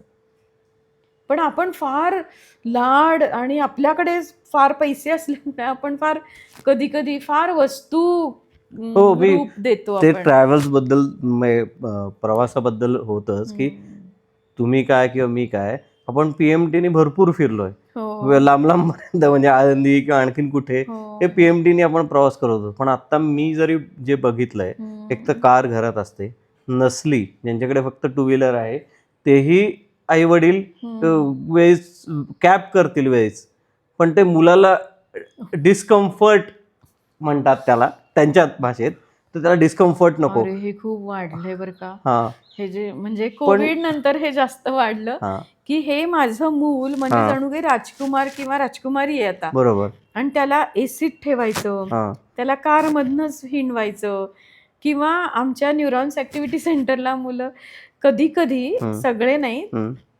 पण असे आई बाबा आहेत की त्याला ना ते शूज काढू नका बरं का, त्याच्या पायाला माती लागलेली असते. मग हे सांगायला लागतं की लागू देत माती. हा म्हणजे एवढं आपण निसर्गापासून लांब न्यायचंय का मुलांना? आहे या परिस्थितीमध्ये वाढू दे, नाहीतर ते टफ कसं होणार? मग हे असं कशालाही नाही म्हटलं की मग मूल रडतंय किंवा ते अशा धमक्या देतंय, मग असं मूल तयार करायचंय का आपल्याला? बरोबर आहे. लहानपणापासून सगळ्यात महत्त्वाचं म्हणजे आपल्या मेंदूवर परिणाम करतो तो प्रभाव, आवाजाचा, व्यक्तिमत्वाचा, हो. आपुलकीचा, जे बघतो त्याचा, जे ऐकतो त्याचा. तर तसंच आपल्या फ्रेंड सर्कलचा, मित्रांचा किंवा आजूबाजूच्या परिसराचा खूप मोठा प्रभाव असतो. तर तो कसा परिणाम करतो किंवा पालकांनी हो. त्याच्याकडे कसं लक्ष द्यावं? खूपच परिणाम करतो. म्हणजे टीनेजपासून हे जास्त दिसायला लागतं की पिअर प्रेशरच्या अंडर मुलं खूप गोष्टी करतात. म्हणजे पिअर प्रेशर म्हणजे आपल्या मित्र, बरोबरची मुलं जे करतायत हो, ते त्याचा मला तणाव करता एक जमतं. हा प्रकारचा. ताण येतो हा, त्याचा. म्हणजे प्रभावापेक्षा सुद्धा मग तो तणावाकडे सुद्धा जातं. हम्म. त्याच्यात ना खूप काही चांगल्या आणि खूप वाईट अशा बऱ्याच गोष्टी घडतात. म्हणजे मित्र आपल्याला जगायला कधी कधी नवीन दिशा देतात. हम्म. त्यांच्या घरचं वातावरण आपल्याला आवडून कदाचित आपल्याही विचारांमध्ये काही चांगला परिणाम होतो. असं खूप. पण वाईट गोष्टींच्या मध्ये हे मगाचं तुलना करणं येतं हम्म. किंवा करिअर डिसिजन हा माझ्या मित्राप्रमाणे मी घेतला, ते बरेचदा याच्यामध्ये होतं. मला काय बुद्धिमत्ता आहेत माझ्यामध्ये याचा विचार न करता, असं एक होतं. ती एक धोका आहे तिथे. म्हणजे असं नाहीये की मित्राला आवडतं ते तुला आवडणारच नाही, कदाचित आवडेल पण. पण तरी आपलं एक मत त्या बाबतीत असलं पाहिजे. पण सध्या मी फार मोठ्यांच्या पण खूप केसेस ज्या बघते ना, त्याच्यामध्ये फार विदारक परिस्थिती दिसते मला. त्याच्यामध्ये वेगवेगळ्या व्यसनांचं प्रमाण, ॲक्च्युअली व्यसनं ज्याला आपण म्हणतो, ते मुलांमध्ये, मुलींमध्ये खूप मोठ्या प्रमाणावर. साधारण कुठल्या वयोगट म्हणताय आपण? 10वी, 11वी, 12वी, 10वी नंतर मुलांच्या एकूण आयुष्यातच खूप प्रलोभन आहेत. आणि व्यसन म्हणजे वीड्सचं व्यसन आहे, बर, सिगरेटचं थोडंफार 10वी बऱ्यापैकी, 12वी नंतर हुक्का, हो, हुक्का पार्लर, हो, तो एक प्रकार. अशी सगळी 11वी पासून ती इंट्रोड्यूस होतात बऱ्याचदा, किंवा आधी पण होत असतील. पण नंतर त्यात काय, मग माझे हे सगळे मित्रमैत्रिणी घेतात, म्हणजे मित्रमैत्रिणी घेतात म्हणून मी घेणार आहे का? हे जे डिसिजन मेकिंग आहे ना, हे लहानपणापासून आपण जेव्हा मुलांना डिसिजन मेकिंग शिकवतो किंवा करू देतो, तेव्हाच त्याला ही सवय लागणार आहे की चांगलं आणि वाईट. म्हणजे आता हा शर्ट आहे, हा शर्ट आहे, ह्यातला तुला कुठला हवा, हे आपण विचारूया ना. इथे त्याला डिसिजन मेकिंग येणार आहे, डायरेक्ट 11वीला येणार नाहीये. बरोबर आहे. मग 11वीला असं मूल जे आहे की ज्याला लहानपणापासून डिसिजन मेकिंग शिकवलं नाहीये, मी करतो ते तू कर, तर ते मूल 11वीला भांबावून जातं. बरोबर आहे. कारण ह्या गोष्टी घरी तर सांगायच्या नाहीयेत, मग बरोबर, सहजपणे ते मित्रांच्या दबावाला बळी पडतं. बरोबर आहे. बरोबर, ते तिथे ठामपणे सांगू नाही शकत की हे मी नाही नाही करणार. करणार. बरोबर आहे. ही प्रलोभनं खूप आहेत.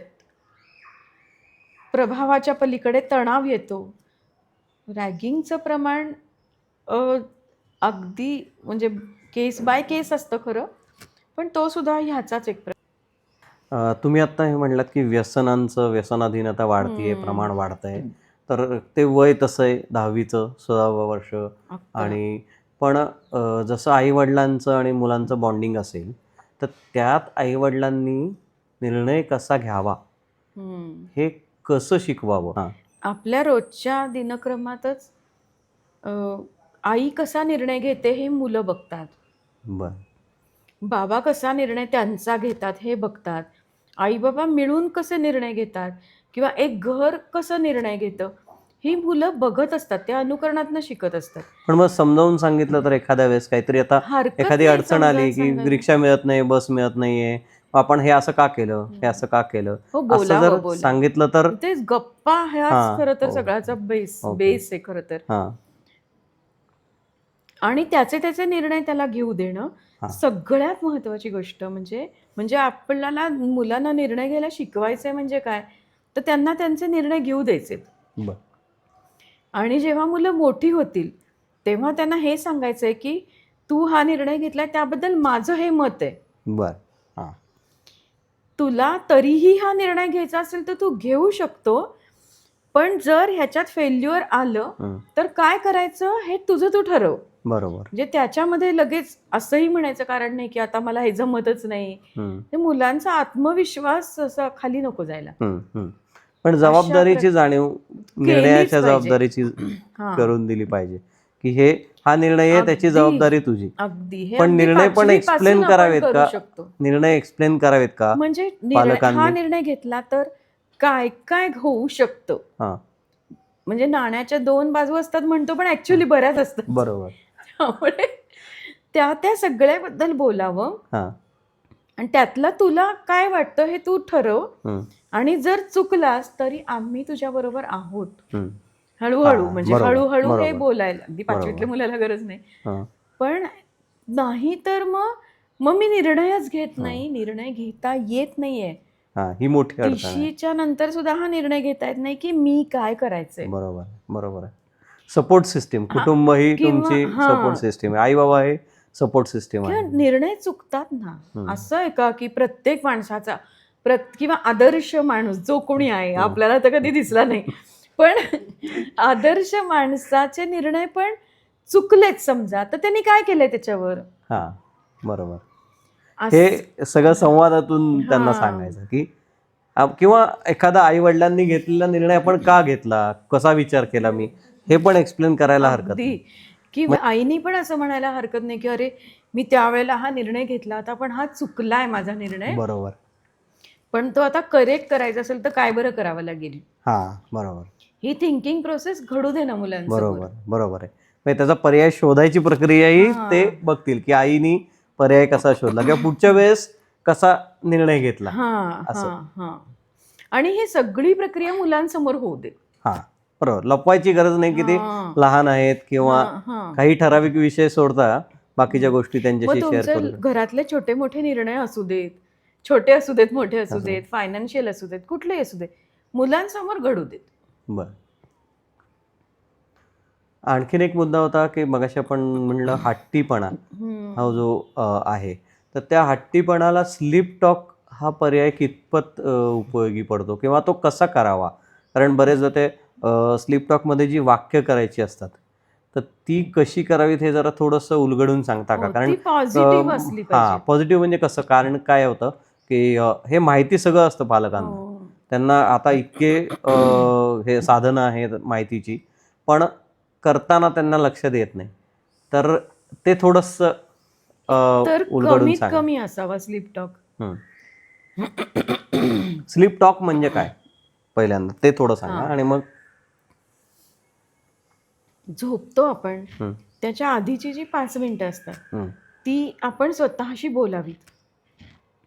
त्यावेळेला पॉझिटिव्ह बोलावं स्वतःशी. मुलांशी बोलायचं असेल तर ते पॉझिटिव्ह बोलावं. म्हणजे असं तू करू नको हे शब्द तिथे नकोत. हं.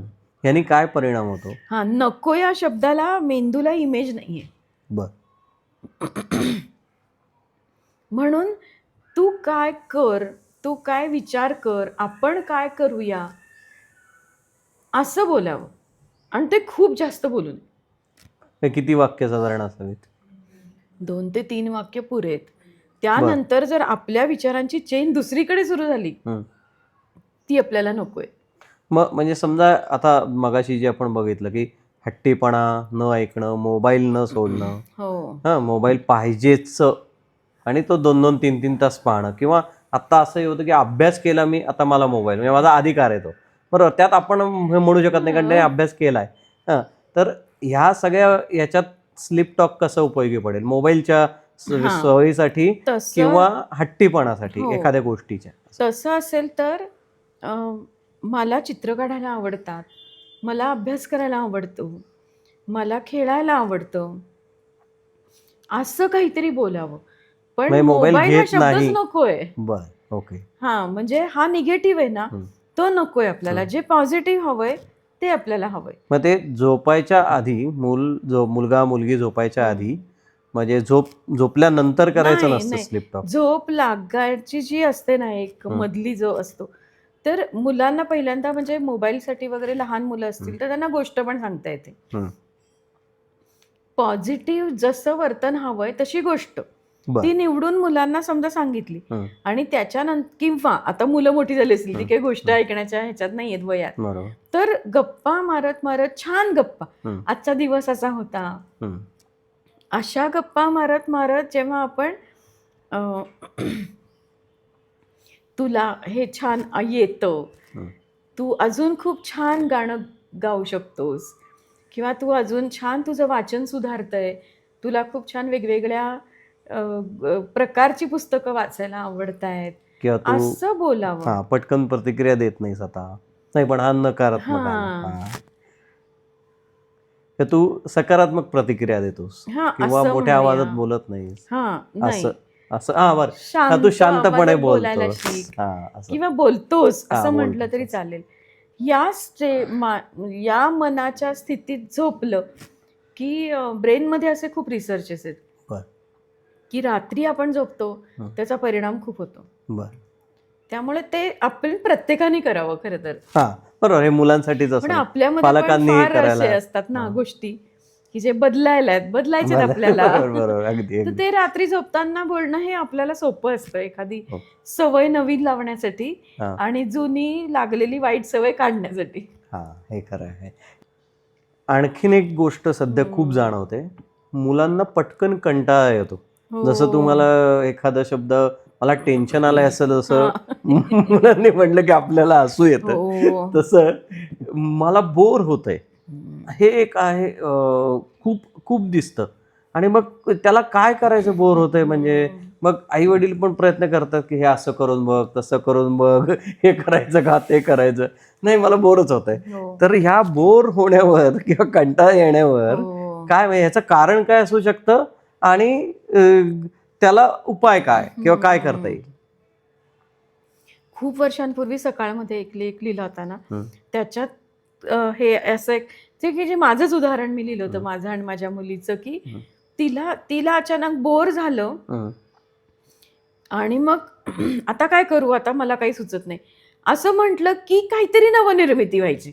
हं. असं तिच्या बाबतीत मी बघितलं. हं. दुसरं, हं. की जेव्हा ती माझ्याशी भांडायची किंवा मी हं. तिच्याशी भांडायची, हं. आमची काहीतरी वादावादी झाली, हं. की मग जे ती स्वतः सुरू करायची ना, ती हं. नवनिर्मिती असायची. बर. त्या उदाहरणावरनं मी त्या लेखामध्ये खूप वर्ष झाली त्याला असं लिहिलं होतं, की येऊ द्या कंटाळा, हं. चांगला बर. असतो. वा. कंटाळा आला की हं. काहीतरी सुचतं. बर. पण आपण त्याच्यात फार मध्ये करायला जाऊ नये. म्हणजे आपल्याला काय वाटतं ना, की मुलांच्या आयुष्यातला प्रत्येक प्रश्नाला आपणच सोडवायचंय जाऊन. बरोबर. तर त्याला त्याची बुद्धी आहे. हं. त्याला त्याची मेंदूची यंत्रणा आहे. म्हणजे अगदी सांगायचं तर मूल 3 महिन्याचं झालं, हं. की ते हळू पालथं पडायला त्याची एक प्रक्रिया सुरू होते. हं. आपण जाऊन सांगितलं का त्याला, की आता तू बरोबर. 3 महिन्याचा झाला, अगदी अगदी. आता तू पालथं पडायला तू आता सुरू कर. हं. आपण नाही सांगत.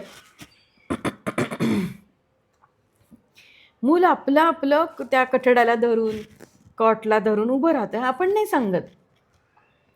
तसं प्रत्येक गोष्ट आपण सांगायची नसते.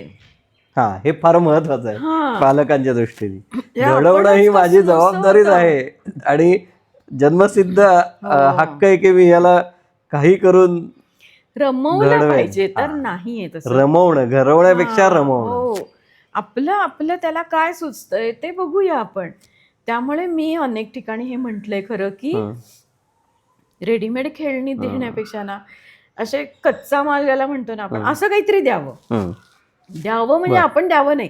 आपण तिथे कोपऱ्यात ठेवावं ते, हं. की त्याच्यापासून तू काहीतरी तयार कर. म्हणजे आता काल क्ले आम्ही मिळते तसं. क्ले आहे, हं. तसं काही कागद आहेत, काही हं. दोरे आहेत, बर. काही काडेपेटीच्या रिकामे बॉक्सेस आहेत, काही जे आपलं टाकाऊ आहे हं. ते सगळं एखाद्या पेटीमध्ये ठेवलं. हं. त्याला वाटलं तर तो तिथे जाऊन काहीतरी करेल त्याच्यातनं नवीन. बरोबर. आता काल आम्ही असे गप्पा मारत होतो, म्हणजे माझ्या वयाचे सगळे मित्रमैत्रिणी होतो. बरोबर. तसं कसला तरी पुडीचा दोरा पडला होता. हम्म. तसं गप्पा मारता मारता एकाने तो हातात घेतला, त्याची गाठ मारली आणि असं खेळताना लक्षात आलं असं पण काहीतरी करायचो लहानपणी. हा बरोबर. ते काय होतं बरं, चौघांनी डोकं लढून हे असं का होतं, मग ते असं होतं, ते मग पुढे काय होतं त्याच्या असं काहीतरी. पण हे जे आहे हे कोणी तयार केलं, दोराचे खेळ. बरोबर. हे लहानपणी कंटाळा आल्यावर तयार झालेला खेळ आहे तो. बरोबर. बरोबर. मन रमवण्यासाठी. हा. बरोबर. मग आता जर तयारच खेळणी दिली तर हे कसं तयार होणार. बरोबर. हा वाव द्यायला पाहिजे. हा, तो वाव द्यायला पाहिजे. आणि काउन्सिलर जसं बरोबर असतो, मार्ग सांगतो, पण सोबत चालत नाही, तशा किंवा प्रकारे अगदी. किंवा आजकाल शिक्षकाला पण शिक्षक न म्हणता मदतनीस, हा जो शिक्षण घ्यायला मदत करणार आहे तो, तीच आपली भूमिका असावी. बरोबर. म्हणजे पडतोय तर पडू दे, उभा राहील, त्याचं म्हणजे करेल, अगदी शिकेल. धोके बघूया आपण. हा नाही, ते नक्कीच. पण प्रत्येक ह्याच्यात आपण सहभाग घेतला पाहिजे अशी आवश्यकता नाहीये. त्याचं बोरडम जे आहे, त्याचा कंटाळा जो आहे, तो कसा सोडवायचा हा त्याचा प्रश्न. तो तुम्ही आपला समजून त्यात शिरलं की तो वादाकडे जातो किंवा काहीतरी वेगळीच दिशा येते. म्हणजे हे मित्र असावेत मुलांना, भरपूर मित्र मैत्रिणी असावेत, त्यातनं पण कंटाळा जातो. हा ते आहे, ते बरोबर आहे. ते नाहीये ना पूर्वीसारखं, म्हणून मुलांना कंटाळा येतो. आणि ओव्हर एक्सपोजरमुळे पण मुलांना कंटाळा येतो. बरं, हे कसं. म्हणजे इतकी खेळणी आहेत, इतके ऍप्स आहेत, इतकं काय काय वस्तू इतक्या आहेत की हे नाही तर हे खेळ, हे नाही तर हे खेळ, कशाला हे खेळ. तू शोधून काढ काय खेळायचं ते, तू लिही काहीतरी तुझ्या मनाने, हे आपण करूया. खेळ कसे निघाले. हा बरोबर. खेळ तयारही करता येऊ शकतात. हो, खेळ तयार करू शकतात, कोडी तयार करता येऊ शकतात. आता मुलं भातुकली खेळतात, मग तू असं म्हणायचंय, मग मी असं म्हणायचंय, मग मी ते दाण्याचे लाडू करणार आहे. हे कसं घडतं, हे त्यांच्याच मनाने घडतं. पण आपण मध्ये केलं की ते संपतं. मग मुलं म्हणतात की मी बोर झालं, मी काय करू. मित्रमैत्रिणी असतील ना तर हा प्रश्नच मिटतो. ते बरोबर. सगळे मिळून काही ना काही खेळ तयार करतातच. आम्ही मध्ये एक प्रयोग केला होता की आम्ही ज्या ताया आहोत सगळ्या, आम्ही अशा बसलो तिथे, मुलांना काहीच सूचना दिली नाही. हे कुठे. न्यूरॉन्स मध्ये काहीच सूचना दिली नाही. मग काय केलं मुलांनी, आम्ही ऑब्झर्व करत होतो. मग काही मुलांनी त्यातल्या स्वतःचे खेळ सुरू केले. म्हणजे काय तर या टोकापासून या टोकापर्यंत सशासारख्या उड्या मारत जायचं, परत यायचं, मग सापासारख्या, मग आता आपण सापासारखं करू, मग आता आपण बेडूक उडी मारू. हे त्यांचं त्यांनी सुरू केलं. त्यातले काही जण येऊन ताईला विचारून गेले की अगो तू काय करतेयस, तू काय आम्हाला गोष्ट नाही सांगणार आहेस का आज, किंवा तू आज काही आम्हाला खेळ देणार नाहीयेस का. मग आमची उत्तरं ठरलेली होती की नाही, आज मला हे काम आहे, मग मी माझं काम करतेय. मग असा त्या प्रयोगात ना असं लक्षात आलं की काही जण लीडर असतात, ते ठरवतात, काही जण त्यांना फॉलो करतात. बरोबर. आणि छोटी मुलं त्यावेळेला काय एकमेकांशी बोलतात, मैत्री कशी करतात, आपले आपले खेळ कसे शोधून काढतात. हो, तो एक खूप इंटरेस्टिंग विषय असतो. फार मस्त, खूप सुंदर खेळ शोधून काढतात. म्हणजे ज्याला मन रमवणं म्हणतात ना, की म्हणजे आपल्या कल्पनेच्या पलीकडची असते ती गोष्ट. आपल्याला असं वाटत नाही की अरे हे इथून तिथे ठेव, ह्याच्यात त्याचं मन रमेल, पण तो तिथे ठेवत राहतो अर्धा तास. अगदी. पण असतील ना मित्र मैत्रिणी तर ही छान होतं, ते जास्त सोपं होतं. बरोबर. एक सध्या शिक्षणाचा महत्वाचा भाग झालाय तो तंत्रज्ञान, टेक्नॉलॉजी. तर AI, आर्टिफिशियल इंटेलिजन्स, कृत्रिम बुद्धिमत्ता ही जी आली आहे, तर यामुळे थोडंसं असं एक वातावरण निर्माण झालंय. त्याची कृती किती घडते अजून मला माहिती नाही, पण शाळेपासूनच किंवा थोडं मोठं 4वी-5वीपासूनच मुलांना AI शिकवायला पाहिजे अशी एक थोडीशी धारणा होतीये. तर 2020 नंतर व्हाईट हॅट ज्युनियर नावाची एक कंपनी आली होती की लहान मुलांनाच कोडिंग शिकवा. हो. किंवा अजून अशा 1-2-3 कंपन्या होत्या. तर हे एका दृष्टीने बघितलं तर ते तंत्रज्ञान आपलं आयुष्य व्यापतंय आणि व्यापून टाकणार आहे. त्यामुळे दूरदृष्टीचा विषय दिसतंच म्हणून आहे आता. त्यामुळे दूरदृष्टी म्हणून हे योग्य आहे. पण हे ग्रहण क्षमता किंवा आत्ताच्या शिक्षणाची रिप्लेसमेंट हो. अशा प्रकारे ते होऊ शकतं का? किंवा काय म्हणजे त्याबद्दल सांगता येईल? किंवा लवकर सुरू करावा का? मुख्य म्हणजे त्यातला मुद्दा काय आहे की 2री-3री पासनं आता घरात आई वडील टेक सेव्ही असतील, दोघी IT इंजिनियर असतील, तर आपोआपच ती स्किल्स हे वापरायचं हे येतं जेनेटिकली. तर त्याला कोडिंगचा क्लास लावून कोडिंग शिकवावं हे एक घडू शकतं. पण जिथे अशी पार्श्वभूमी नाही आहे, तर त्या मुलांनीही कोडिंग म्हणजे आई वडिलांनी शिकवावं का पालकांनी? कोडिंगच असं नाही, AI मधनं जे काही येईल ते हां. काय आहे ना, शेवटी हे बटणं दाबणं आहे. हं. आणि मेंदू सक्षम कसा करायचा, तर वेगवेगळ्या हाताने कृती करून. हं.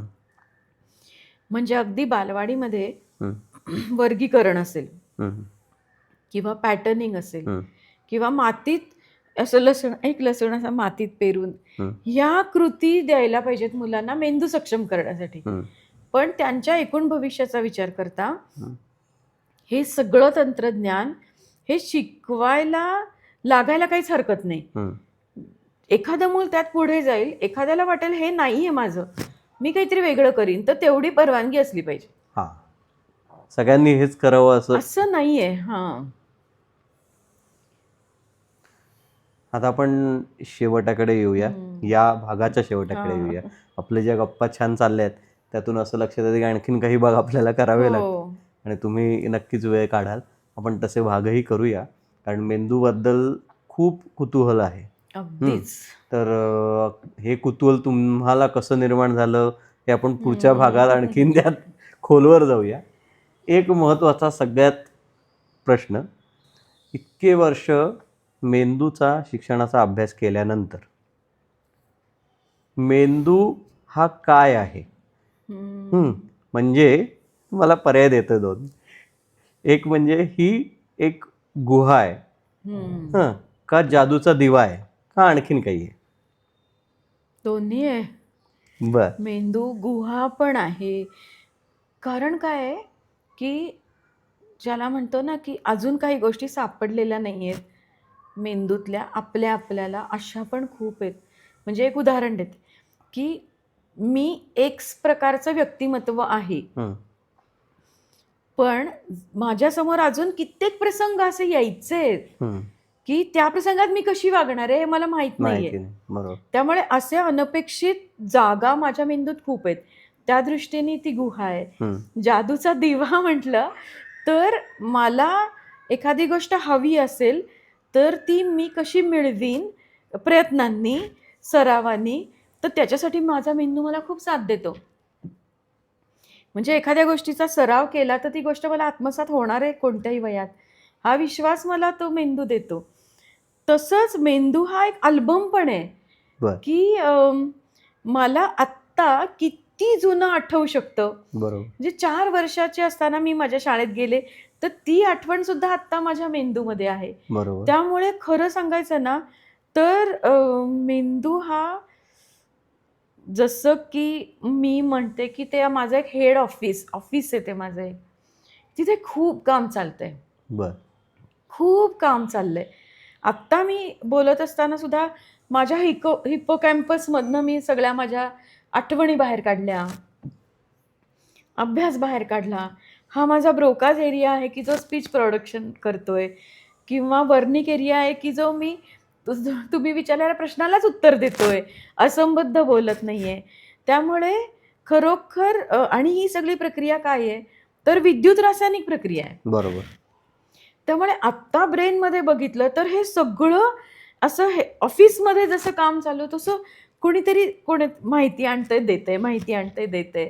जोडीला माझा श्वासोच्छ्वास चालू आहे, जोडीला माझे हातवारे चालू आहेत. त्यामुळे ते मला एखाद्या ऑफिसमध्ये कसं काम चालतं तसं मला तो वाटतं. वा. मस्तच. हे अगदी म्हणजे श्रुती पानसे स्टाईलचं उत्तर म्हणता येईल. तर आपण याच क्षणी थांबूया आणि असंच हसत हसत पुढच्या भागामध्ये या गुहेमध्ये शिरून किंवा या हो. ऑफिसमध्ये शिरून अजून कुठे कुठे काय काय काम हो. चालतं हे जाणून घेऊया. आपण आलात त्याबद्दल खूप खूप धन्यवाद. आपण पुढच्या कार्यक्रमात नक्की भेटूया अगदी आणि मनातल्या मुलाखतींमधनं सगळ्यांशी संवाद साधूया. अगदी धन्यवाद.